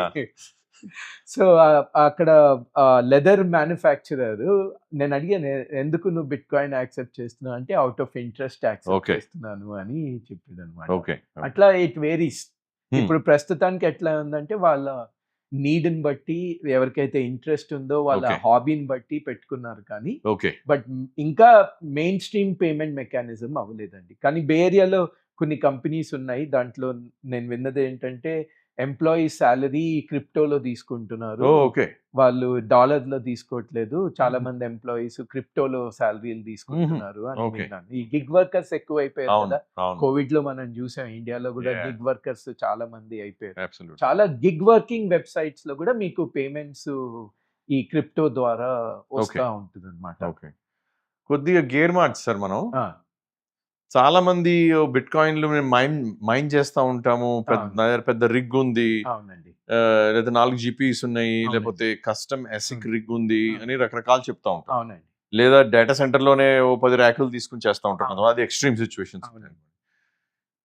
ఈ రోజు కూడా దానికి ఆస్కారం ఉందా? బిట్‌కాయిన్‌కి ఎంత ఆస్కారం ఉంది? ఈథర్‌కి ఎంత ఆస్కారం ఉంది? అసలు is it worth your time? అసలు మీరు దాని మీద టైమ్ ఆ! స్పెండ్ చేయొచ్చా ఇప్పుడు? బిట్‌కాయిన్‌కైతే ఉందండి. Because bitcoin is a simple question of supply and demand. Okay. Plus మీరు ఇది చూసున్నారు కదా, ట్రంప్ ఎలక్షన్ అయినాక ట్రంప్కి బుల్లిష్ అవుట్లుక్ ఉంది క్రిప్టో కరెన్సీస్ మీద. ఆ బుల్లిష్ అవుట్లుక్ వల్ల కాయిన్ వాల్యూ పెరగడం చాలా మొదలెట్టింది అనమాట. ఆహా, బిట్ okay. కాయిన్ చాలా పీక్ వెళ్ళింది, మళ్ళీ అడ్జస్ట్ అయింది. ఓకే మొన్న ట్రంప్ అడ్మినిస్ట్రేషన్ ఫెడరల్ రిజర్వ్ అని ఒకటి అనౌన్స్ చేశారు. ఓకే దాంట్లో ఇప్పుడు చాలా మంది గవర్నమెంట్స్, ఈవెన్ మన ఇండియన్ గవర్నమెంట్ ఏం చేస్తుందంటే, ఈ క్రిప్టో అనేది ఒక మోజు ఎక్కువ అవుతే ఆ ఇండియన్ రూపీ కూడా క్రిప్టో రూపంలో ఎట్లా రావచ్చు అని ఓ డిజిటల్ రూపీ ఇంట్రడ్యూస్ చేశారు. సెంట్రల్ బ్యాంక్ డిజిటల్ కరెన్సీ అని అంటారు, సిబిడిసి అని. ట్రంప్ ఏం చేశాడంటే, యుఎస్ లో నేను సిబిడిసి, నా ఓన్ సిబిడిసి తాను, నేను స్టేబుల్ కాయిన్ వాడుకుంటాను. Stable Okay. కాయిన్ అంటే ఆ coin value always equal to $1. Real currency real currency $1 ఉంటుంది. బిట్ కాయిన్, ఈథర్ మాది పైకి వెళ్ళడము పడ్డము, అట్లా ఉండదు. స్టాక్ మార్కెట్ లో స్టాక్స్ పెరగడము పడడము తరగడము అట్లా ఉంటుంది కదా, అట్లా ఉండదు ఇది. సో ఆయన ఏం చేశాడంటే, నేను నా ఓన్ సిబిడిసి నేను ఇంట్రడ్యూస్ చేయను, ఫెడరల్ రిజర్వ్ నేను క్రియేట్ చేసుకుంటాను, దాంట్లో ఈ స్టేబుల్ కాయిన్స్ పెట్టుకుంటాను. లాస్ట్ మినిట్ లో బిట్ కాయిన్ అండ్ ఈథర్ కూడా ఫెడరల్ రిజర్వ్ లో ఇంక్లూడ్ చేశారు అనమాట. దీనివల్ల అగైన్ ఇది సైంటిఫిక్ యూస్ కేసెస్ పెరుగుతూ వస్తాయి, రియల్ యూస్ కేసెస్ పెరుగుతూ వస్తాయి, దానివల్ల ప్రైస్ పెరుగుతూ ఉంటుంది. ఈ టైంలో కూడా మీకు కంప్యూట్ పవర్ చీప్గా దొరికింది, ఎలక్ట్రిసిటీ చీప్గా దొరికింది అంటే మైనింగ్ బిట్ కాయిన్లో ప్రాఫిటబుల్ గానే ఉంటుంది. అంటే ఇండియాలో అయితే కుదరదని చెప్తున్నారు మీరు. ఇండియాలో పవర్ చాలా ఎక్స్పెన్సివ్. పవర్ ఎక్స్పెన్సివ్ ఉంది. అంటే మీరు అజర్బైజాన్ వెళ్ళి చేసుకోవాలి సార్. అంతే, ఇంకా ఇది ఎక్కడైతే మీకు రెన్యూబుల్ పవర్, ఒకవేళ మీకు ఏదైనా రెన్యూబుల్ పవర్ లార్జ్ స్కేల్లో మీకు దొరికే సోర్స్ ఉంటే అప్పుడు మీరు చేసుకోవచ్చు అన్నమాట. ఒకప్పుడు ఐస్లాండ్ లో it has become national employment. ఓ అవునా? Bit coin mining farms Iceland లో, Iceland government wanted to promote it as a farm of national employment. Chinese లో మైనింగ్ పూల్స్ కూడా ఎక్కువగా ఉన్నాయి. అట్లా mining pools different parts of the world లో ఉన్నాయి. ఇండియాలో కూడా చేస్తున్నారు చాలా మంది. దీనికి సంబంధించింది ఇంకోటి చెప్పాలి ఏంటంటే, ఈ మధ్య కాదు, ఇంతకు ముందు కూడా బాగా వచ్చేది ఈ కాయిన్ మైనర్ యాప్ అని చాలా నడుస్తూ ఉంటుంది అనమాట. దాంట్లో వాళ్ళు ఏంటంటారంటే, ఈ యాప్ నీ ఫోన్ లో రన్ చెయ్యి, నీ ఫోన్ లో ఉన్న కంప్యూట్ పవర్ కూడా మేము తీసుకొని బిట్ కాయిన్ మైనింగ్ చేస్తామని. అది 99% ఫ్రాడ్. ఆ యాప్ మీ ఫోన్ లో ఉన్న ఇన్ఫర్మేషన్ తీస్తా ఉంటుంది కానీ మైనింగ్ కి డేటా థెఫ్ట్. అదే అంతే, అది డేటా థెఫ్ట్ అండి. మైనింగ్ కి కాంట్రిబ్యూషన్ దాంట్లో. మన ఫోన్ లో ఉండే కంప్యూటర్ ఎంత సార్, దానికి బ్యాండ్విడ్త్ అంటే అసలు ఏముంది, ఇట్ ఇస్ జిల్ష్. అదే. సో వాళ్ళు ఏంటంటే, ఫ్రాక్షన్ లో బిట్ కాయిన్ వచ్చినా, ఇప్పుడు బిట్ కాయిన్ ఈ టైం కి $88,000 ఉంది ఒక బిట్ కాయిన్. సో మీకు ఫ్రాక్షన్ లో బిట్ కాయిన్ వచ్చినా డబ్బులు మీరు కన్వర్ట్ చేసుకుంటే బానే వస్తాయి అన్నమాట. దానికి చాలా మంది దే ఆర్ బెయిటింగ్ దెం. అదే, దానికి వాళ్ళు ఇది దాని ఏమంటారు, లాలచ్ లో వచ్చి దురాశ పెట్టి అత్యాశ పెట్టి దాంట్లో వెళ్తున్నారు అన్నమాట. బట్ మైనింగ్ మీకు మంచి కంప్యూట్ యాక్సెస్ ఉంది, పవర్ యాక్సెస్ ఉంది అంటే you can still do it. కొత్తగా వచ్చే కాయిన్స్ కి అంత కంప్యూటర్ అవసరం లేదు, and they are more given away to create the basis. అంత జీపీయూ పవర్ అవసరం లేదంటారు కదా. అది అంటే ఇప్పుడు ఇట్స్ ఆల్ యూసేజ్ బేస్ బట్టి. నేను ఇందాక చెప్పాను కదా, ఒకటి సప్లై, అవును, ఇంకొకటి డిమాండ్, థర్డ్ యూసేజ్. ఈ మూడే ఎకనామిక్స్ లో ఏ అసెట్ తీసుకున్నా ఈ మూడు ప్రైమ్ ఫ్యాక్టర్స్. అవును, what is supply, what is demand, what is the user base. ఈ మూడు బాగున్నాయి అంటే ఏ అసెట్ అయినా వాల్యూ పెరుగుతూ వస్తుంది. అవును. సో వీళ్ళు ఏం చేస్తున్నారు, మీరు ఇందాక అడిగారు మేమ్ కాయిన్స్ అని, ఏదో ఒకటి తీసుకొని, ఒక డాగ్ ని తీసుకొని, ఒక క్యాట్ ని తీసుకొని దాన్ని మీమ్ కాయిన్స్ వాళ్ళు ఇంట్రడ్యూస్ చేస్తున్నారు. డోజ్ కాయిన్ మీమ్ కాయిన్ ఉండేది, అది జస్ట్ అవుట్ ఆఫ్ దాని ఏమంటారు హాబీ కింద అది తయారు చేశారు ఆ కంప్యూటర్ ప్రోగ్రామర్స్. అది కొన్ని కోట్ల రూపాయల్లో వాల్యుయేషన్ వచ్చింది దానికి. సో వీళ్ళేం చేశారు, వాళ్ళు సక్సెస్ అయితే మనం ఎందుకు చేయకూడదు అని వీళ్ళు ఆ మీమ్ కాయిన్స్ చేసుకొని, దానికి యూసేజ్ లేక, ఇది యూజర్ బేస్ లేక వాళ్ళు దాన్ని ఫ్రీగా డిస్ట్రిబ్యూట్ చేయడం అన్నమాట. దాన్ని ఎయిర్ డ్రాప్ అంటారు టెక్నికలీ. కాయిన్ లాంచ్ అయినప్పుడు పైన నుంచి మనీ పడ్డం ఎట్లా మనం ఊహిస్తా ఉంటాం, దాన్ని ఎయిర్ డ్రాప్ అన్నమాట. అది ఓకే. డ్రాప్ చేస్తూ మీ వాలెట్ అడ్రస్ ఇస్తే మీ వాలెట్ లో Drop చేస్తారు క్రెడిట్ coins. చేసేస్తారు. దాన్ని టెక్నికలీ ఎయిర్ డ్రాప్ అని Okay. అంటారు. ఓకే. సో వాళ్ళ ఓన్ యూస్ కోసం వాళ్ళు అది చేసుకుంటున్నారు కానీ మ్మ్. దానికి ఒక ఎస్టాబ్లిష్డ్ వాల్యూ ఉందా అంటే లేదు. ఓకే. ఓకే. వాళ్ళు యూజర్స్ క్రియేట్ చేసుకుంటున్నారు. ఆ మ్మ్. యూజర్ క్రియేట్ చేసుకున్న తర్వాత వాల్యూ పెరుగుతుంది. వాళ్ళ మ్మ్. దగ్గర ఎక్కువ ఉంటాయి కాబట్టి వాళ్ళు బిగ్ బెనిఫిషియరీ ఓకే. అవుతారు. ఓకే. మనం ఇండియాలో ఎవరన్నా మీమ్ కాయిన్స్ కానీ genuine serious currencies crypto currencies create చేశారు సార్ ఎవరన్నా? ఇండియాలో పాలిగాన్ అని ఉందండి ప్రోటోకాల్. ఆ. పాలిగాన్ ల్యాబ్స్ అని ఉంది. ఇండియన్సే ప్రమోట్ చేశారు అనమాట. మ్మ్. దాన్ని లేయర్ 2 ప్రోటోకాల్ అంటారు. ఓకే. ఆ ప్రోటోకాల్ వచ్చి ఎథీరియం పైన డెవలప్ చేస్తుంది. ఇథెరియం లేయర్ 1 మీద పనిచేస్తుంది. ఎథీరియం లేయర్ 1 మీద పనిచేస్తుంది. మ్మ్. వాళ్ళు చాలా యాప్స్ కూడా డెవలప్ చేశారు. ఈ బ్లాక్ చైన్ వరల్డ్ లో యాప్ ని డాప్ అంటారు అనమాట. ఓకే. Decentralised application. డాప్ అంటే డీసెంట్రలైజ్డ్ అప్లికేషన్. మనకి ఆండ్రాయిడ్ ఐఫోన్ లో యాప్స్ అని ఎట్లా అంటామో బ్లాక్ చైన్ వరల్డ్ లో దాన్ని డాప్స్ అని అంటారు. ఓకే. ఆ డాప్స్ డిఫరెంట్ యూస్ కేసెస్ ఉంటాయి. గేమింగ్ లో కరెన్సీ కింద వాడడము, ఓకే. లేకపోతే ఆన్లైన్ ట్రాన్సాక్షన్ లో పేమెంట్ కింద కరెన్సీగా వాడడము, ఆర్ ఆ డాప్స్ డీసెంట్రలైజ్డ్ ఫైనాన్స్ అని ఒక అప్లికేషన్ వచ్చింది. ఓకే. అంటే ఇప్పుడు మీ దగ్గర క్రిప్టో కరెన్సీ ఉందనుకోండి, ఇప్పుడు జెపేలో కూడా ఉంది. జెపే ఇండియన్ ఎక్స్చేంజ్ లో మీ దగ్గర కరెన్సీ ఉంది, క్రిప్టో కరెన్సీ. ఆ. మీ వాలెట్ లో అది ఐడల్ గా ఉంది. మ్మ్. ఆ DeFi లో మీరు జెపేకి ఇచ్చారంటే వాళ్ళు ఆ కరెన్సీ మీద ఇంట్రెస్ట్ రేట్ ఇస్తారు ఓకే. అన్నమాట. వాళ్ళు మ్మ్. ఆ కరెన్సీ మీద ఉన్న వాల్యూని వాళ్ళు ఇంకెవరికో లెండింగ్ చేసి మ్మ్. దాని మీద వచ్చిన డబ్బులో మీకు కొంచెం ఇవ్వడం అన్నమాట. Okay. దాన్ని డీసెంట్రలైజ్డ్ ఫైనాన్స్ అంటారు. మ్మ్. ఆ డీసెంట్రలైజ్డ్ ఫైనాన్స్ కి కూడా అప్లికేషన్స్ వాడుతున్నారు. మొన్ననే పాలిగాన్ ల్యాబ్స్ వాళ్ళు జియోతో టైఅప్ అయ్యారు. Oh is there? Okay. Jio coin announce చేశారు జియో వాళ్ళు. ఈ పాలిగాన్ ఇంకా జియో కలిసి తయారయ్యారు. సో అది Polygon is providing the underlying infra then more then Polygon is providing the underlying infra technology yeah. అదంతా అన్నమాట. అది Mhm. కాకుండా ఇప్పుడు ఇంకొకది వాళ్ళది పాలిగాన్ ఐడి అని ఒకటి వస్తుంది. అది కూడా మనకి ఇంపార్టెంట్. దెన్ అది మనం చర్చించుకుంటే మనం వెబ్3 టాపిక్ లోకి వెళ్తాం. ఓకే. అదేంటంటే ఇప్పుడు మీరు ఇంటర్నెట్ తీసుకోండి, ఆ. 2 బెనిఫిట్స్ మీ చేతుల్లో లేవు. మ్మ్. ఒకటి రైట్ టు కంట్రోల్. మ్మ్. మీరు ఏదైనా ఇంటర్నెట్ లో రాశారు, అవును. ఆ కంట్రోల్ మీ చేతిలో ఉందా? లేదు. ఒకసారి పబ్లిష్ అయిన తర్వాత ఏం చేయలేము. ఏం చేయలేరు. అది రాసేసారు, దాని తర్వాత కాపీ చేశారు, వేరే సర్చ్ ఇంజిన్ లోకి వెళ్ళిపోయింది, అన్ని చోట్ల సర్చ్ ఇంజిన్కి వెళ్ళిపోయింది, పేస్ట్ చేసుకున్నారు. ఒకళ్ళు దాన్ని ఆల్రెడీ మానిటైజ్ చేసుకున్నారు, వాడు డబ్బు చేసుకున్నారు. అవును. మీ మీ స్కిల్ మీద మ్మ్. మీ కంట్రోల్ ఏమీ లేదు. అవును. Right to forget. మ్మ్. Right to forget same thing. అవును. మీరు ఏదో ఊపులో రాసేసారు ఒకళ్ళ గురించి, కొన్ని చెప్పకొన్ని పదాలు కూడా రాసేసారు. మనకి ఇండియాలో కూడా చాలా మంది రాత్రికి మందేసి ట్వీట్లు చేస్తా ఉంటారు, వ్యాసాలు రాస్తా ఉంటారు కదా. రాసిన తర్వాత మళ్ళీ అనుకుంటా అరే ఎందుకు రాసామా, దాన్ని డిలీట్ చేయడానికి ట్రై చేయండి. అవును. అవుతుందా? ఆ ప్లాట్ఫామ్ లో డిలీట్ అవ్వచ్చు, it's exist in million other sites. Exactly. ఈ పాటికి అది పర్కులేట్ మొత్తం అయిపోతుంది, ప్రాలిఫరేట్ పర్కులేట్ అయిపోతుంది. So right to forget, right to control లేవు ఇంటర్నెట్ లో. ఎప్పుడైతే ఆ right to control, right to forget వస్తుందో దాన్ని వెబ్3 అని అంటాం అన్నమాట. ఇప్పుడు ప్రస్తుతం మనం వెబ్2 2.5 లో ఉన్నాం. ఎందుకంటే ఇప్పుడు ఉన్న web is managed by middle party. Google, Bing, Yahoo, they are managing.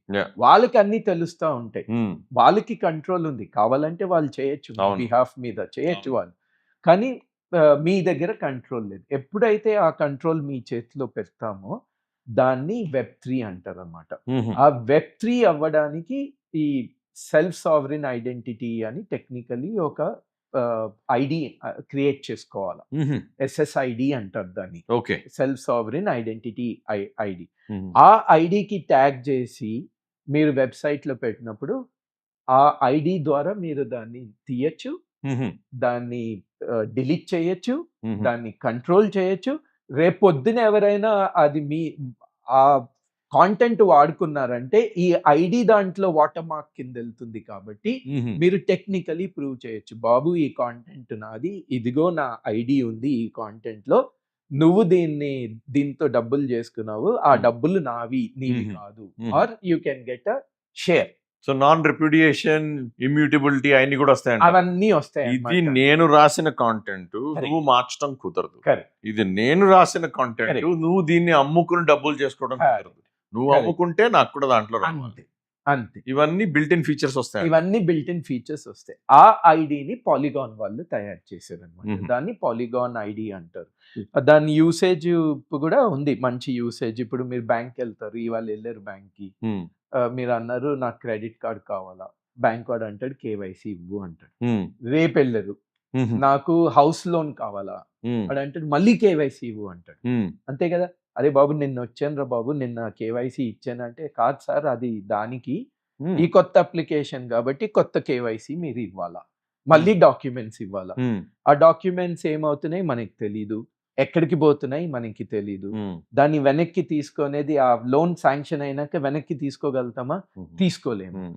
అట్లాంటి యూస్ కేసెస్ కి ఈ ఐడి పనికొస్తుంది. Hmm. అంటే మన అవసరం ఉన్నప్పుడే ఐడి నీ దగ్గర ఉంటుంది, Hmm. అవసరం అయిపోయినాక దాన్ని వెరిఫికేషన్ అయిపోయిన తర్వాత యూ డోంట్ హ్యావ్ ఎ అదే. Need of it. కరెక్ట్. దాన్ని టెక్నికల్లీ రిడాక్టబుల్ కేవైసీ అని అంటాం. ఓకే. అది మనం ప్రస్తుతం వాడుతున్నాం. ఎందులో వాడుతున్నాం? డిజి యాత్రలో మనం వాడుతున్నాం. ఓకే. అంతే కదా. అవును. డిజి యాత్రలో మీరు ఎయిర్పోర్ట్ కి వెళ్ళినప్పుడు అవును. బోర్డింగ్ పాస్ కావాల్సినప్పుడు మీరు అది వాడుతున్నారు, అవును. అయిపోయినాక అది తీసేసుకుంటున్నారు, అవును. అది డిస్ట్రాయ్ అయిపోతుంది, డిస్ట్రాయ్ అయిపోతుంది. అది డిస్ట్రాయ్ అయిపోతుంది. Hmm. అట్లాంటిది వెబ్సైట్లకి వస్తే Mhm. నేను చెప్పినట్టు right to forget, right to monetize వస్తుంది. Hmm. That is Web3. Hmm. మనం ఇందాక ఒక విషయం మాట్లాడుకోలేదండి రాజేష్ గారు. చెప్పండి. ప్రతి సెలబ్రిటీ, కొంతమంది సెలబ్రిటీలు కాని వాళ్ళు కూడా ఆ, టోకెన్లని, ఎన్ఎఫ్టీలని, అవునండి. నేను తీసిన ఫోటో అని, కుక్క అవును. అని, నక్కని, రకరకాలు ఎవడు అవునండి. పడితే వాడు అవునండి. ఒక టోకెన్లు తీసుకొస్తున్నారు. అవును. ఎందుకు, ఏంటిది అసలు, ఆ. What's the purpose? ఆ. అండ్ అవి ఇంకా వాడుతున్నారా? ఆ. It is done and dusted. అంటే ఎన్ఎఫ్టీలు ఉంటాయండి. ఎన్ఎఫ్టీలు ఎప్పుడైతే డిజిటల్ ఛానల్స్ మెయిన్గా అవుతాయో ఎన్ఎఫ్టీలు ఉంటాయి. ఇప్పుడు ఎన్ఎఫ్టీలు కూడా ఎందుకంటే ఇప్పుడు మన మన బాల్యం గురించి మాట్లాడుకుంటాం. మనం ఏదైనా ఇది కార్డ్స్ కలెక్ట్ చేస్తాం. అవును. కార్డ్స్ కలెక్ట్ చేసినప్పుడు మన ఇంట్లో బర్త్డే పార్టీలో అందరికీ చూపిస్తాం. Yeah. అది నా దగ్గర ఈ ఇన్ని card ఉన్నాయి. ఉంది, నా దగ్గర ఇన్ని ఉన్నాయి, అన్ని ఉన్నాయి, అది అని. ఆర్ మనం స్కూల్కి వెళ్ళినప్పుడు చూపిస్తాము, ప్లే టైంకి వెళ్ళినప్పుడు చూపిస్తాం. Hmm. ఇప్పుడు పిల్లలు డిజిటల్ ఛానల్లో ఆడుతున్నారు, Hmm. ఫిజికల్ ఛానల్లో చాలా తక్కువ. Hmm. మేబీ స్కూల్కి వెళ్ళినప్పుడు ఫిజికల్లో ఉన్నారు, బట్ స్కూల్ నుంచి రాగానే రోబ్లాక్స్ అని, Yeah. అదని, ఇదని వస్తున్నాయి. అవును. ఈ కార్డు, ఫిజికల్ కార్డు అక్కడ ఎట్లా చూపిస్తారు? Hmm. అక్కడ మీ ఫ్రెండ్స్ కలుస్తున్నారు, ఈ అవును. మధ్యలో బర్త్డే పార్టీస్ రోబ్లాక్స్ లో అవుతున్నాయి, అవును. ఫిజికల్ గా అవ్వట్లేదు. అవును. రోబ్లాక్స్ లో లాగిన్ అయ్యి బర్త్డేలు అక్కడ సెలబ్రేట్ చేసుకుంటారు. అవును. అందులో ఈ కార్డు మీరు చూపించాలా. Hmm. సో ఫోటో తీసుకొని చూపించవచ్చు. అవును. ఫోటో తీసుకొని చూపించినప్పుడు అది కాపీ అవుతుంది కానీ ఒరిజినల్ కాదు. అవును. ఆ ఒరిజినల్ ఎట్లా నేను ప్రూవ్ చేసుకోవాలా అది ఒరిజినల్ అని? అది నాన్ ఫంజిబుల్ టోకెన్. ఆ డిజిటల్ ఛానల్ మీడియంలో నాన్ ఫంజిబుల్ టోకెన్ అని దాన్ని అంటారు అనమాట. Hmm. అది మన ఎన్బిఏ దాంట్లో, ఎన్బిఏ నేషనల్ బాస్కెట్బాల్ అసోసియేషన్, మన యుఎస్ ఎన్బిఏ, యుఎస్ ఎన్బిఏ వాళ్ళు దాన్ని చాలా చాలా మంచి యూసేజ్ చేసి they created multi million dollar business దాంట్లో. దాని తర్వాత జపాన్లో క్రిప్టో కిటీస్ అని ఉన్నాయి. క్రిప్టో కిటీ అంటే క్యాట్ మీద చేశారు వాళ్ళు. అది మీరు ఆశ్చర్యపోతారు, ఒక్కొక్క crypto kitty is worth $50,000. Wow. Real cat కాదు, ఇట్స్ అ డిజిటల్ క్యాట్. దాంట్లో మళ్ళీ ఏం చేశారు, జనరేషన్ 1 అట్రిబ్యూట్, జనరేషన్ 2 అట్రిబ్యూట్ అని పెట్టి చేశారు. ఇందులో ఏమవుతుందంటే ఇప్పుడు సపోజ్ మీరు చాలా ఎక్స్పెన్సివ్ది కొన్నారు, లెట్స్ సే బాస్ ఏదో కొనుక్కున్నారు, అది ఇంకొకటి వచ్చి డూప్లికేట్ కొన్నాడు. Obviously you will feel bad, అరే నేను ఇంత డబ్బులు పెట్టాను, వాడేమో డూప్లికేట్ కొన్నాడు, వాంది నాది ఒకటేలాగుంది, చూడటానికి ఒకలాగుంది. రేపు మీరు వెళ్ళి చెప్పినా కానీ అడుగుతారు, అరే డూప్లికేటా, ఎంతలో కొన్నావు, ఎక్కడ కొన్నావు, అరే బాబు ఇది డూప్లికేట్ కాదురా నాయన, ఇది ఒరిజినల్ అని. దానికి మీరు చూపించుకోవాలా సర్టిఫికేషన్ ఆఫ్ అథారిటీ, అదంతా. ఫిజికల్ వరల్డ్ లో అది సాధ్యం అవుతుంది, డిజిటల్ వరల్డ్ లో ఎలా చూపిస్తారు? డిజిటల్ లో everything is a copy of other thing. So దాంట్లో ఏది ఒరిజినల్ ఏది డూప్లికేట్ అని ఎలా చూపిస్తారు? అప్పుడు నాన్ ఫంజిబుల్ టోకెన్స్ వర్తిస్తాయి అన్నమాట. మొన్న ఇది లూర్ మ్యూజియం వాళ్ళు కూడా చేశారు. ఆ మోనాలిసా బొమ్మని డిజిటల్‌గా తయారు చేసి దాన్ని మళ్ళీ యూనిక్ గా అమ్మారు. ఎన్ఎఫ్‌టి యూనిక్ పెట్టి. కాపీస్ లెజిటిమేట్ ఇది టోకెన్స్ కింద మార్చి. లెజిటిమేట్ టోకెన్ కింద దానికి మళ్ళీ సర్టిఫికేట్ ఆఫ్ అథెంటిసిటీ అవన్నీ ఉంటాయన్నమాట మ్మ్. బ్లాక్ చైన్ నెట్వర్క్ లో. అది ఎన్ఎఫ్టీలు సో అండి. వెళ్ళి మీరు వెరిఫై చేసుకోవచ్చు ఇది నిజమైన మీరు మోనాలిసా కాపీ లూవ్రే వాడు Exactly. ఇచ్చిందా కాదా అని చెక్ చేసుకోవచ్చు. ఎగ్జాక్ట్లీ. ఆర్ నేను ఫోటో తీసేసుకొని లూర్ మ్యూజియం కి వెళ్ళి నేను మోనాలిసా బొమ్మ ఫోటో తీసేసి ఆ, నేను చెప్పొచ్చు. దాంతో గురించి నువ్వు సెల్ఫీ తీస్తారు కదా మనం అంతే కదా. మోనాలిసాని కూడా వదలరు. అంతే కదా. అది అది అప్పుడు ఏది మ్యూజియం వాడు ఇచ్చింది ఏది, Okay. ఏది మీరు ఫోటో తీసుకున్నది, ఆ రెండిటికి డిఫరెన్షియేషన్ చెప్పాలి అంటే ఎన్ఎఫ్టీలు పనికొస్తాయి. Okay. ఎన్ఎఫ్టీ ఒకప్పుడు బూమ్ అయింది, మళ్ళీ ఇప్పుడు పడింది. Okay. ఎప్పుడైతే మనం మోర్ డిజిటల్ ఛానల్ వాడతామో అప్పుడు ఎన్ఎఫ్టీలు ఇది ఫ్యూచర్ లో ప్రతి ఒక్కడికి ఇప్పుడు ఫేస్బుక్ ఐడియా పేరే ఫేస్బుక్ లో. ఇప్పుడు ఫేస్బుక్ అవతారాలు రావడం మొదలెట్టాయి, అవును. మీరు చూసుంటారు. సో ఆ అవతార్ రాగానే అవతార్కి షూ వేయాలా, అవతార్కి ఇది జెర్సీ వేయాలా, క్యాప్ వేయాలా, అన్ని యూనిక్ అన్నీ వేయాలా. అది ఇంకొకటి దగ్గర ఉండకూడదు, అది కాపీ అవ్వకూడదు, నా దగ్గర ఉన్నది స్పెషల్ గా ఉండాలా. ఇవన్నీ న్యాచురల్ హ్యూమన్ సెంటిమెంట్స్. ఈ హ్యూమన్ సెంటిమెంట్స్ ని మనం క్యాష్ చేసుకోవాలంటే ఎన్ఎఫ్టీలు అన్నమాట. మీరు ఇందాక నాకు మధ్యలో వ్యాలెట్ గురించి చెప్పారు. అవునండి. వ్యాలెట్ లోపల ఏదో 4-5 క్రిప్టో కాయిన్లు ఉన్నాయి. అవునండి. పనికి వచ్చాయో పనికి రానియో చెత్త Right. చెదారం. రైట్. పాస్వర్డ్ పోయింది, Ah. ఏమొద్దు సార్ అప్పుడు? సో పాస్వర్డ్ పోయింటే మీకు ఎవ్రీ వాలెట్ కి సీక్రెట్ ఫ్రేస్ ఉంటుందండి. కొన్ని వాలెట్స్ కి కాంబినేషన్ ఆఫ్ 16 వర్డ్స్ ఉంటాయి అన్నమాట. అది వాలెట్ మనం సెట్ చేసినప్పుడే ఆ సీక్రెట్ ఫ్రేస్ మీకు ఇస్తారు. కొన్ని కేసెస్ లో 16 డిఫరెంట్ పదాలు ఉంటాయి, ఇంగ్లీష్ పదాలు ఉంటాయి. కొన్ని కేసెస్ లో 12 డిఫరెంట్ పదాలు ఉంటాయి. ఆ ఫ్రేస్ ఎవరికి దొరికినా ఆ వాలెట్ వాళ్ళకి వెళ్ళిపోతుంది అనమాట. సో ఒకవేళ మీ వాలెట్ మీరు ఇది పాస్వర్డ్ మర్చిపోయారు, పాస్వర్డ్ పని చేయట్లేదు, ఆర్ సమ్ మ్యానిపులేషన్ అయ్యింది దాంట్లో, ఇంకెవరో మార్చేశారు, ప్రాబ్లం లేదు. దాన్ని సీడ్ ఫ్రేస్ అంటారు. ఆ సీడ్ ఫ్రేస్ ఉంటే రేపు ఆ సీడ్ ఫ్రేస్ మీ ఫ్రెండ్కి వెళ్ళిపోతే వాలెట్ కూడా మీ ఫ్రెండ్కి వెళ్ళిపోతుంది అనమాట.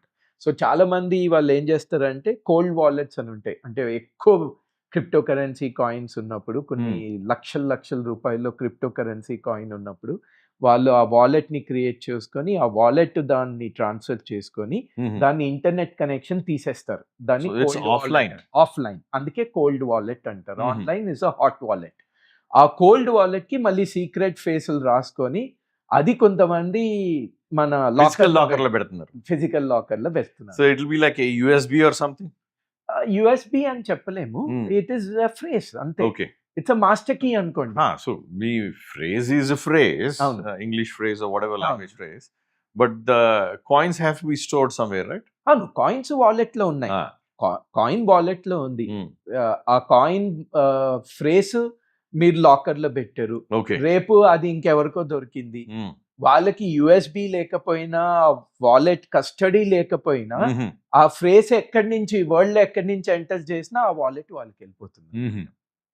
సో మనకి అట్లాంటి కేసులు ఏమైనా ఇండియాలో కానీ లేకపోతే ప్రపంచంలో కానీ వాలెట్ వాలెట్ ఇది ఒక ఆంట్రప్రీనియర్ ఉన్నాడు యుఎస్ లో, ఆయన ఇండియన్ ట్రిప్ వచ్చి హార్ట్ అటాక్ వచ్చి చనిపోయాడు అనమాట.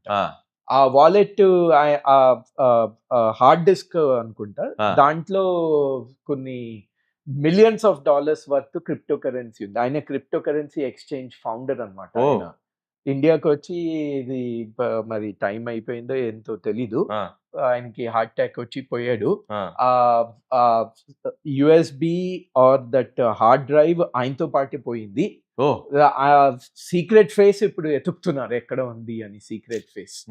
అట్లా చాలా మంది వచ్చిన కొత్తలో నేను ఫస్ట్ బిట్ కాయిన్ 2012 లో ట్రై చేశాను కొట్టడం. 2012 లో అప్పుడు చాలా కష్టంగా ఉండేది అనమాట.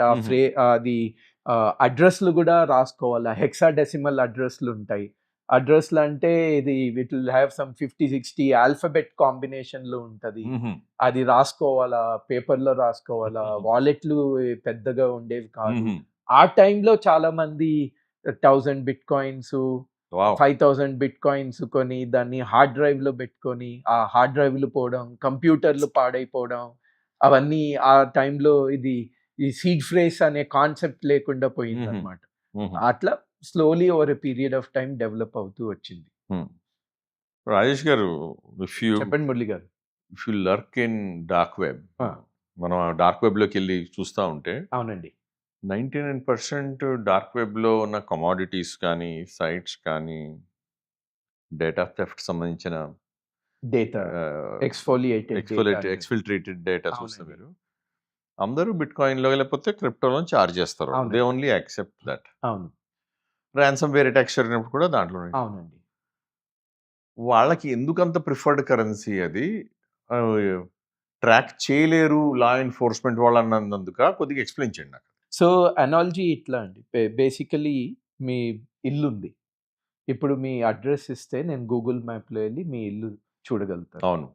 ఏ బిల్డింగ్‌లో ఉంది, ఏ ఫ్లోర్‌లో ఉంది, మీ డోర్స్ దాకా వెళ్ళగలుగుతాను. హ్మ్. డోర్ లోపలికెళ్ళాలి అంటే కీ కావాలి. అవును. దాంట్లో ఉన్న కంటెంట్స్ ఏంటో మనకి తెలీదు. ఆ key is a KYC document. హుహు. సో, ఇప్పుడు ఇండియా వదిలేసి మిగతా కంట్రీస్‌లో ఎక్కడైతే బిట్‌కాయిన్ వాడుతున్నారో చాలా కంట్రీస్‌లో కేవైసీ డాక్యుమెంట్ అనేది ఉండదు. హుహు. ఇప్పుడు కాయిన్ బేస్ వాలెట్స్ ఉన్నాయి. ఆ వాలెట్ ఏమి ఫర్నిష్ చేయకుండా మొబైల్ ఫోన్‌లో మీరు క్రియేట్ చేసుకోవచ్చనమాట. హుహు. మీ ఐడెంటిటీ అనే డాక్యుమెంట్ ఇవ్వాల్సిన అవసరం లేదు. హుహు. సో, అప్పుడు ఏమవుతుందంటే మీకు బిట్‌కాయిన్ నెట్‌వర్క్‌లో ఈ కాయిన్ ఎక్కడికెళ్తుంది తెలుస్తుంది. ఎందుకంటే బిట్‌కాయిన్‌లో they use a functionality called UTXO. హుహు. అన్‌స్పెంట్ ట్రాన్సాక్షన్ ఔట్‌పుట్ అని హుహు. అంటారనమాట. హుహు. యూటీఎక్స్ఓ. అది ఎందుకు కావాలంటే టు ప్రివెంట్ డబుల్ కౌంటింగ్ మనం మాట్లాడుకున్నాం ఇంతకు ముందు. అవును. సో, ఆ కాయిన్ ఎక్కడి నుంచి ఎక్కడికి వెళ్తుంది అది మీరు చూడగలుగుతారు. Okay. Just like your house on a Google map. హ్మ్. బట్ ఎవరికి వెళ్తుంది అని తెలియడానికి ఆ కీ అనేది కేవైసీ డాక్యుమెంట్. ఆ కేవైసీ డాక్యుమెంట్ లేదు కాబట్టి మీకు లాస్ట్ మైల్ ట్రేసింగ్ కుదరదనమాట. నాకు వాలెట్ అడ్రెస్ అయితే తెలుస్తది గానీ, ఆ వాలెట్ ఎవరిదని మాత్రం తెలీదంటారు. తెలీదు. ఆ వాలెట్ ఎవరిదనేది తెలీదు. ఈ మధ్య చాలా అయినాయి. కరీబియన్ ఐలాండ్‌లో గూడా వాళ్ళేం జేశారంటే ఏటీఎంకెళ్ళి ఆ ఏటీఎంని కోడ్‌ని క్రాక్ చేసి బోలెడంత డబ్బులు విత్‌డ్రా జేసుకొని, ఆ డబ్బుల్ని బిట్‌కాయిన్ కింద కన్వర్ట్ చేసేసుకొని వాళ్ళు ఎగిరిపోయారు. హ్మ్. ఆ బిట్‌కాయిన్స్ ఎవరి దగ్గర కొన్నారో మనకు కనిపిస్తుంది. ఎవరు కొన్నారో మనకు కనిపీదు. ఎక్కడున్నాయి కనిపిస్తుంది. ఎక్కడ స్పెండ్ చేస్తున్నారు తెలుస్తుంది. ఎవరు చేస్తున్నారు మనకు తెలీదు. నేను ఇంకో ఎగ్జాంపుల్ ఇస్తాను. నేను న్యూయార్క్‌లో కొలంబియా బిజినెస్ స్కూల్‌లో చదివినప్పుడు న్యూయార్క్‌లో చాలా గ్రోసరీ షాప్స్‌లో ఈ బిట్‌కాయిన్ ఏటీఎమ్స్ ఉంటాయి. మోస్ట్‌లీ గుజరాతీ తర్వాత పాకిస్తానీ ట్రేడర్స్ వాళ్ళేం అమ్ముతారు సిగరెట్సు, దాని తర్వాత చిన్న చిన్న ఐటెమ్స్ మన పాన్ డబ్బా మాది న్యూయార్క్‌లో పాన్ డబ్బా అనుకోండి. పాన్ దొరకదు మిగతావన్నీ దొరుకుతాయి అక్కడ. ఆడు సగం స్పేస్‌లో ఈ ఏటీఎం పెట్టుకొనున్నాడనమాట. నేనడిగాను, "ఎందుకు పెట్టుకున్నావు ఈ ఏటీఎం" అంటే, "సార్ రెంట్ బాగొస్తుంది ఈ ఏటీఎంకి." ఏం ట్రాన్సాక్షన్స్ ఉంటాయి? ఎన్ని ట్రాన్సాక్షన్స్ ఉంటాయి? 4 ఐదో ట్రాన్సాక్షన్స్ ఉంటాయి. 4, 5 ట్రాన్సాక్షన్స్‌కి ఎందుకు? ఆ ఏటీఎం ప్రొవైడర్ ఎందుకు ఇది వర్కౌట్ అవ్వదు కదా! అంటే, వస్తారు సార్ పెద్ద లిమోసిన్ కార్‌లో వస్తారు.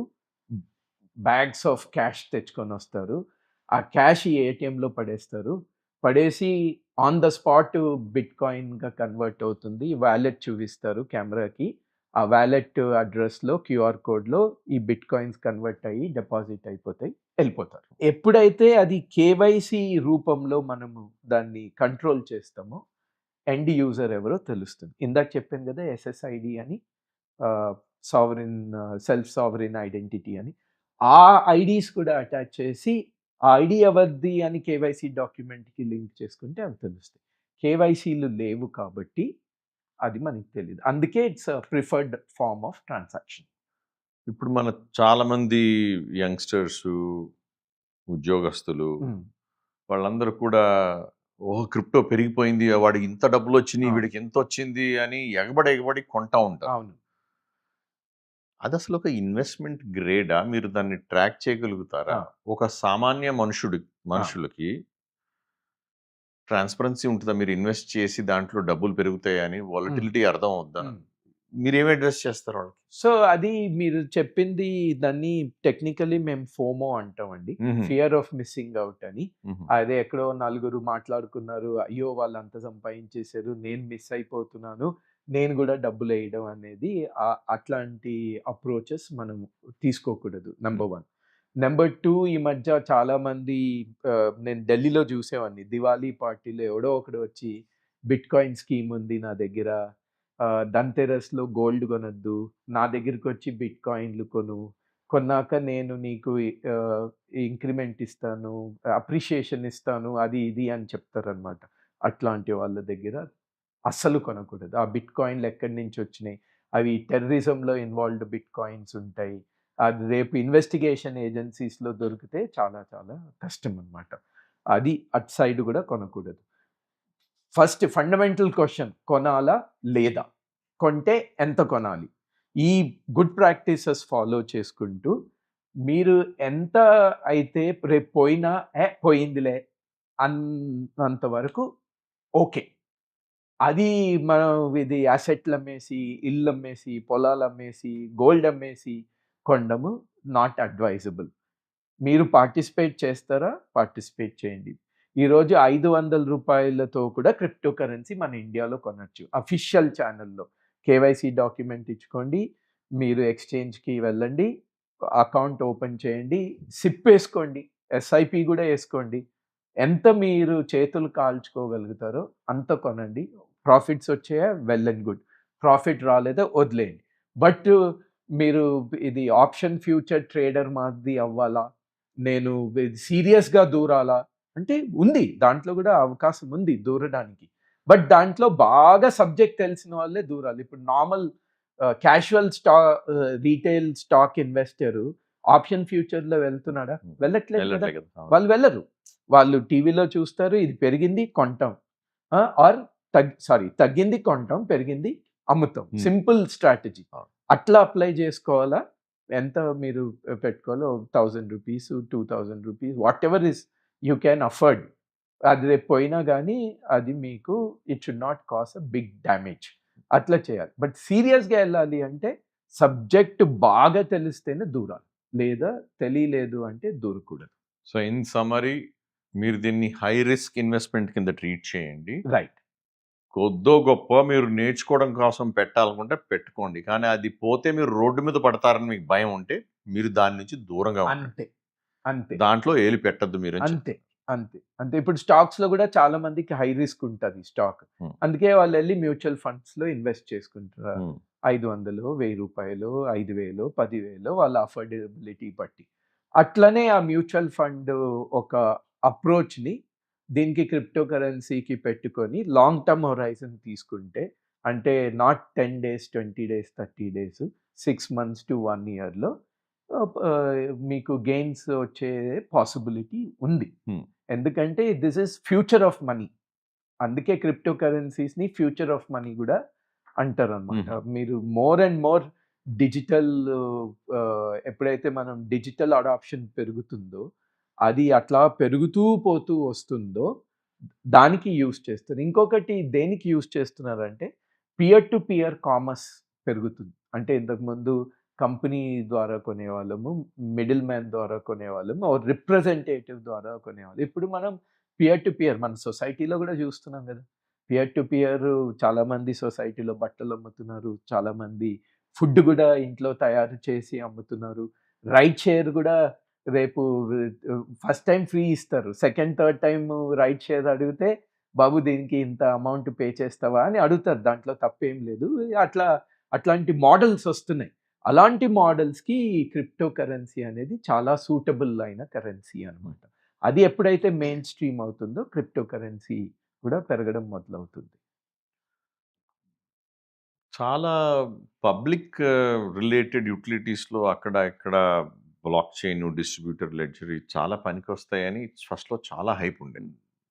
మనకు కూడా కన్సల్టింగ్ కంపెనీస్‌లో అవునండి. వి అటెంప్టెడ్ అవును. ల్యాండ్ సర్వేలని, correct. Land records correct. Try చేసాం మనం. అవును. కానీ పూర్తిగా ఎక్కడగా ఇండియాలో సక్సెస్ అయిందన్న స్టోరీని ఏం లేదు. అన్ని చిన్న చిన్న పైలట్లు ఒక మాదిరిగా ముందుకెళ్తే తర్వాత జనాలు మర్చిపోతారు వాటిని. హ్మ్. మీరు ఎందుకు ఇలా జరుగుతుంది? హ్మ్. ఇది చిత్తశుద్ధి లేక, లేకపోతే అప్లికేషన్ హ్మ్.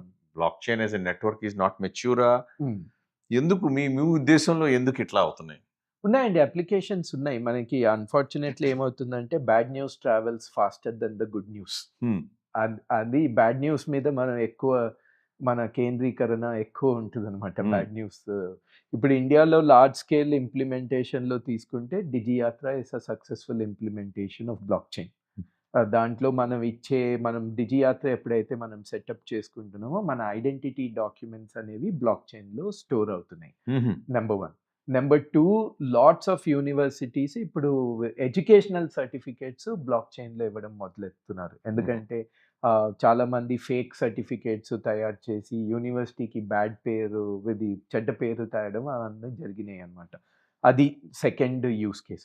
థర్డ్ యూజ్ కేస్ ఎట్లయిపోయిందంటే ఇప్పుడు మనము ఇంతకుముందు ఏపీలో ఉన్నాం. ఇప్పుడు తెలంగాణ అయింది. మనం యునైటెడ్ ఆంధ్రప్రదేశ్‌గా ఉన్నప్పుడు మీరు ఇది ఈ-సేవ అని చూసుంటారు. హ్మ్. మన చంద్రబాబు హ్మ్. నాయుడు గారు తెచ్చారు. అది ఎందుకు? స్కామ్స్ అనేవి గవర్నమెంట్ డిపార్ట్మెంట్‌లో క్యాష్ ఉంటే స్కామ్స్ ఎక్కువవుతాయి కాబట్టి, ఆ క్యాష్‌ని తగ్గించాలా, డైరెక్ట్ పర్సన్‌కి బెనిఫిట్ ఇవ్వాలా ఐటీ ద్వారా అని ఈ గవర్నెన్స్ అని తెచ్చారు ఐటీ. ఆ ఐటీ వచ్చినప్పుడు దాని మ్యానిప్యులేషన్ చాలా తక్కువ మంది చేసేవాళ్ళు. ఎందుకంటే వాళ్ళకి అది అర్థం కాల. ఎట్లా మ్యానిప్యులేషన్ చేయాలా. ఇప్పుడు వాళ్ళు దాంట్లో ప్రాముఖ్యత వచ్చింది. ఐటీని మిస్‌రిప్రజెంట్ ఎట్లా చేయాలో గవర్నమెంట్‌లో గాని, వేరే దాంట్లో గాని చాలా మందికి నైపుణ్యం వచ్చింది. హుహు. దాన్ని కరెక్ట్ చేసుకోవాలంటే మనకి నెక్స్ట్ లెవెల్ ఆఫ్ టెక్నాలజీ కావాలా. ఆ నెక్స్ట్ లెవెల్ ఆఫ్ టెక్నాలజీ అనేది బ్లాక్ చైన్. ఇప్పుడు government to citizen services, benefit administration కానీ, ఏదైనా సబ్సిడీ ప్రోగ్రామ్స్ ఉన్నాయి అంటే చాలామంది ఐఏఎస్ ఆఫీసర్స్ అడుగుతున్నారు. హ్మ్. మన ఏపీలోనే కాదు, తెలంగాణలోనే కాదు, జార్ఖండ్‌లో ఉంది, బీహార్‌లో ఉంది, మహారాష్ట్రలో ఉంది, రాజస్థాన్‌లో ఉంది. ఈ ఐఏఎస్ ఆఫీసర్స్, గవర్నమెంట్ బ్యూరోక్రాట్స్ ఈ బ్లాక్ చైన్ టెక్నాలజీ ద్వారా మనము కరప్షన్‌ని ఎట్లా ప్రివెంట్ చేయాలని చాలామంది ఆలోచిస్తున్నారనమాట. హ్మ్. ఆలోచించడమే కాదు ఇంప్లిమెంటేషన్ కూడా అవుతుంది. హుహు. అదే కాకుండా మిలిటరీలో హ్మ్. ప్రొక్యూర్‌మెంటు మళ్ళీ అక్కడ ఇది మనకి ఎటువంటి చెడ్డ పేరు రాకుండా, ఇది రికార్డ్స్ అన్నీ క్లీన్‌గా ఉండాలా. దానికి బ్లాక్ చైన్ యూజ్ చేద్దామని గూడా స్లోలీ అది గూడా ఇంప్లిమెంటేషన్ అవుతుంది. యెస్, మీరన్నట్టు లార్జ్ స్కేల్ అడాప్షన్ మనం ఎంతైతే హైప్ సృష్టించామో, అంత హైప్ అవ్వలేదు. But is it zero? Zero గూడా కాదండి. సో, మెల్లమెల్లగా దీని యొక్క అడాప్షన్ పెరుగుతూ వస్తుందన్నమాట. రాజేష్ గారు, ఈ మన బిట్‌కాయిన్, బ్లాక్ చైన్ టెర్మినాలజీ కొద్దిగా రాకెట్ సైన్స్ లాగా కనపడుతుంది నాకు. అవునండి. చాలా కష్టమే. ఏ ఒక ప్రూఫ్ ఆఫ్ స్టేక్ అంటారు. అవునండి. ప్రూఫ్ ఆఫ్ వర్క్ అంటారు. అవునండి. మళ్ళా ఆల్గోరిథం పేర్లుంటాయి. కొన్ని నేను చిన్నప్పుడు చదువుకున్న క్రిప్టో ఆల్గోరిథమ్స్ అవునండి. పేర్లుంటాయి దాంట్లో. అవునండి. ఈ అన్నిటిని ఆహ్, పర్ఫెక్ట్‌గా, సింపుల్‌గా అర్థం చేసుకోవడానికి ఏమన్నా రిసోర్స్ ఉందా? ఆన్‌లైన్ ఉన్నాయండి. చాలా రిసోర్సెస్, చాలా టర్మినాలజీ ఉంది. ఇది బైజాంటైన్ ఫెయిల్యూర్ టాలరెన్స్ అని ఒక టర్మినాలజీ ఉంది. వామ్మో! డిస్ట్రిబ్యూటెడ్ ప్రూఫ్ ఆఫ్ స్టేక్ అని ఉంది. అట్లా స్టేకింగ్ అని ఉంది. కన్సెన్సస్ ప్రోటోకాల్స్ అని ఉన్నాయి. చాలా ఉన్నాయన్నమాట. ఆన్‌లైన్ రిసోర్స్ ఉంది. ఇంకొకటి నేను ఒక బుక్ కూడా రాసాను. Block chain A to Z explained అని. హుహు. ఇదే ఉద్దేశంలో it's a dictionary for block chain. మనం వెబ్‌స్టర్ డిక్షనరీ ఎలా తీసుకుంటామో ఒక పదం అర్థం అవ్వనప్పుడు ఆ పదం సితో స్టార్ట్ అవుతే సి సెక్షన్‌కెళ్ళి ఆ పదం ఎత్తుకొని దాని మీనింగ్ ఏంటో తెలుసుకోవాలి. అది బ్లాక్ చైన్‌కి లేదనే ఉద్దేశంతో 4 ఇయర్స్ బ్యాక్ నేను బుక్ రాసాను దాని మీద. హ్మ్. It's a simple dictionary of block chain terms. అది అర్థమవుతేనే సబ్జెక్ట్ మనకి అర్థమవుతుంది. హుహు. ఆన్‌లైన్ కూడా దొరుకుతాయి. అది ఆన్‌లైన్ అన్ని చోట్ల సెర్చ్ చేయడం కష్టము. సింపుల్ ఈజీ రెఫరెన్స్ ఉండాలంటే ఈ బుక్ కూడా రెఫర్ చేయొచ్చు.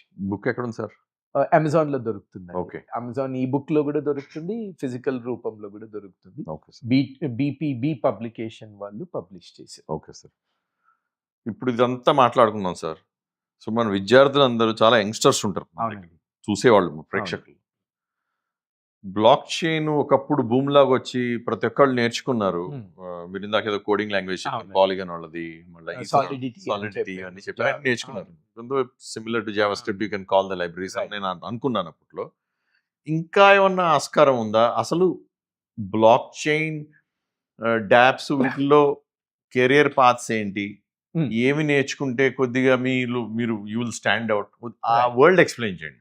తప్పకుండా అండి. ఇప్పుడు బ్లాక్ చైన్ నేర్చుకోవాలంటే మీకు మెయిన్ జావా స్క్రిప్టింగ్ రావాలా. ఆ జావా స్క్రిప్టింగ్ బేసిస్ మీదనే most of the block chain languages కూడా వచ్చినాయి. Solidity is nothing but Java scripting basis మీద అడ్జస్ట్‌మెంట్స్ చేసి ఇది కొత్త లాంగ్వేజ్ క్రియేట్ చేసారు. అట్లా ఇది యామెల్ అని ఉంది. యెట్ అనదర్ మార్కప్ లాంగ్వేజ్ అని ఉంది.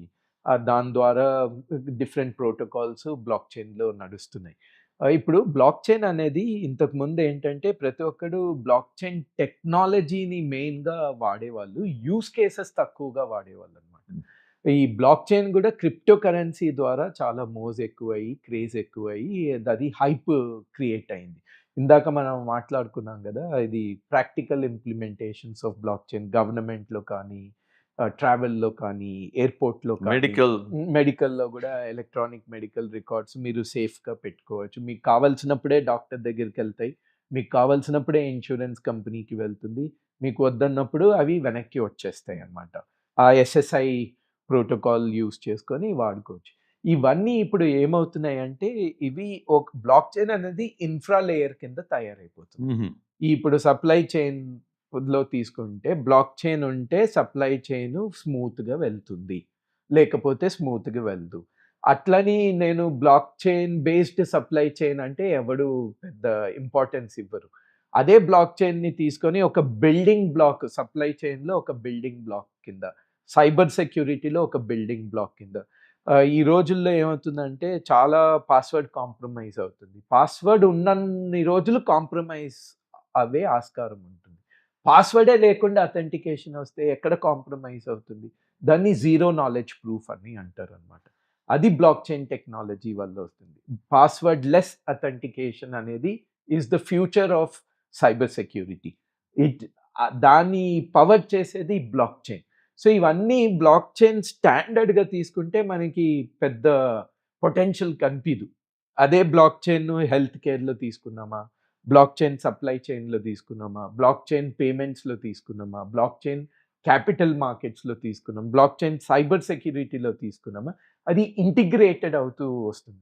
ఇంటిగ్రేటెడ్ అయినప్పుడు ఆ సబ్జెక్ట్ మీద ఫోకస్ తక్కువయ్యి యూజ్ కేస్ మీద ఫోకస్ ఎక్కువవుతుందనమాట. అందుకనే చాలామంది అనుకుంటారు, అరే! బ్లాక్ చైన్‌లో ఫ్యూచర్ లేదు అని అనుకుంటారు. అది తప్పు. మీరు యూజ్ కేస్ మీద ఫోకస్ పెట్టండి. ఒక ఇండస్ట్రీ వర్టికల్ మీద ఫోకస్ పెట్టండి. అప్పుడు బ్లాక్ చైన్ అనేది ఒక ఇంటిగ్రల్ పార్ట్ అవుతుంది. సో, బ్లాక్ చైన్‌లో ఫ్యూచర్ చాలా ఉంది. ఇన్‌ఫాక్ట్ ఈ ఏఐ వల్ల బ్లాక్ చైన్ ఇంకా పాపులర్ అయ్యే ఆహ్, ఆహ్, ఇది పొటెన్షియల్ ఉందన్నమాట. ఎందుకంటే ఏఐ ద్వారా మీకు డీప్ ఫేక్స్ వస్తున్నాయి ఇప్పుడు. ఇప్పుడు అది ఫేకా? డీప్ ఫేకా? ఏది ఒరిజినల్, ఏది డీప్ ఫేకా చెప్పడానికి కూడా కష్టమే. అగైన్ బ్లాక్ చైన్ అందులో చాలా హెల్ప్ చేస్తుంది. ఏఐలో ఈ డేటాని విచ్చలవిడిగా వాడేసి మోడల్స్ తయారు చేసేస్తుంది. డేటా ఎక్కడిది? వికీపీడియాలో ఉంది. వికీపీడియాలో 100% ఒరిజినల్ కాంటెంటా? ట్రూ కాంటెంటా? కాదు. సో, ఏది ట్రూ? ఏది నాట్ ట్రూ? ఏ డేటా క్లీను? ఏ డేటా నాట్ క్లీను? ఏ డేటాకి పర్మిషన్ ఉండాలా? ఏ డేటాకి పర్మిషన్ లేదో ఈ సిస్టమ్ కూడా బ్లాక్ చైనే డిఫైన్ చేయగలుగుతుందనమాట. సో, ఇవన్నీ ఇంటిగ్రేటెడ్ అయ్యేసరికి ఫోకస్ ఉంటుంది. ప్లస్ వన్ గుడ్ థింగ్ ఏంటంటే ఇవన్నీ it's not that new coding లాంగ్వేజో, న్యూ ప్రోగ్రామింగ్ లాంగ్వేజో కొంచెం నేర్చుకోవాల్సి ఉంటుంది. దాన్నే మీరు డిఫరెంట్‌గా యూజ్ చేసుకోవచ్చు. ఇప్పుడు బ్లాక్ చైన్ యాప్స్, డాప్స్ అని చెప్పుకున్నాం. డీసెంట్రలైజ్డ్ అప్లికేషన్స్ చెప్పుకున్నాం. అది ఎందులో అవుతున్నాయి? రియాక్ట్ జేఎస్‌లో అవుతున్నాయి. సో, వ్యూ జేఎస్‌లో అవుతున్నాయి. రియాక్ట్ జేఎస్, వ్యూ జేఎస్ నేర్చుకున్నారు. అది బ్లాక్ చైన్‌లో వర్తించకపోతే రేపు జెన్‌ఏఐ యాప్స్‌లో గూడా మీకు అది ఉపయోగపడుతుందనమాట. సో, ఫండమెంటల్ లేయర్ ఎత్తుకొని దాన్ని బ్లాక్ చైన్‌లో వాడుకోండి. బ్లాక్ చైన్‌లో లేకపోతే ఇంకో దాంట్లో వాడుకోండి. అట్లాంటి అప్రోచ్ మీరు తీసుకుంటే మీ కెరియర్ ప్రాస్పెక్ట్స్ ఎవర్ గ్రీన్‌గా ఉంటాయి. సో, మీరు చెప్పిన దాన్ని సమ్మరైజ్ చేయాలంటే మీ ఏ కోడింగ్ లాంగ్వేజ్ వాడుతున్నారు? దాని నుంచి కొద్దిగా సోలిడిటీ లేకపోతే equivalent block chain coding markup languages understanding తెచ్చుకోండి. It's not a big thing. అవును. 2 ఏదైనా డిస్ట్రిబ్యూటెడ్ లెడ్జర్ ప్లాట్ఫామ్ గురించి నేర్చుకోండి. అవును. బ్లాక్ చైన్ బేసిక్స్ నేర్చుకోండి. అవును. తర్వాత వాటిల్ని వేరియస్ సెక్టర్ యూస్ కేసెస్లో ఎట్లా వాడచ్చో తెలుసుకోండి. తెలుసుకోండి. కరెక్ట్. మీరు అదే కోడింగ్ చేయొచ్చు. కరెక్ట్. మీకు ఎక్స్ట్రా నాలెడ్జ్ లేయర్ ఉంది. కరెక్ట్. ఎక్స్ట్రా 4 కమాండ్లు లేదా 10 కమాండ్లు ఏపీఐస్ యాక్సెస్లు మీరు నేర్చుకోవాల్సి వస్తుంది. Correct. You will automatically become block chain enabled అంటారు. మీరు అంతే. నాలెడ్జబుల్ అయిపోతారు. మీరు దానికోసం వెళ్ళి 10 కోర్సులు చేసి అవసరం లేదు. కష్టపడాల్సిన అవసరం లేదు. అవసరం లేదు. మీరు హ్యాండ్స్ ఆన్ ఇంప్లిమెంటేషన్ తెచ్చుకుంటే ఇంతకుముందు నేను టెక్ మహీంద్రాలో పనిచేసినప్పుడు ఇట్లాంటి బేసిక్ నాలెడ్జ్ ఉన్న వాళ్ళని తీసుకొని 1 వీక్ బూట్ క్యాంపులు పెట్టి వాళ్ళకి హ్యాండ్స్ ఆన్ ఎక్స్పీరియన్స్ బ్లాక్ చైన్లో ఇచ్చి అలా తయారు చేసుకున్నాం. ఇప్పుడు ఏంటంటే మనకి గిట్హబ్, గిట్టు, స్లాక్ దాంట్లో ప్రాజెక్ట్స్ దొరుకుతాయి. మనకి కమ్యూనిటీ ప్రాజెక్ట్స్ దొరుకుతాయి.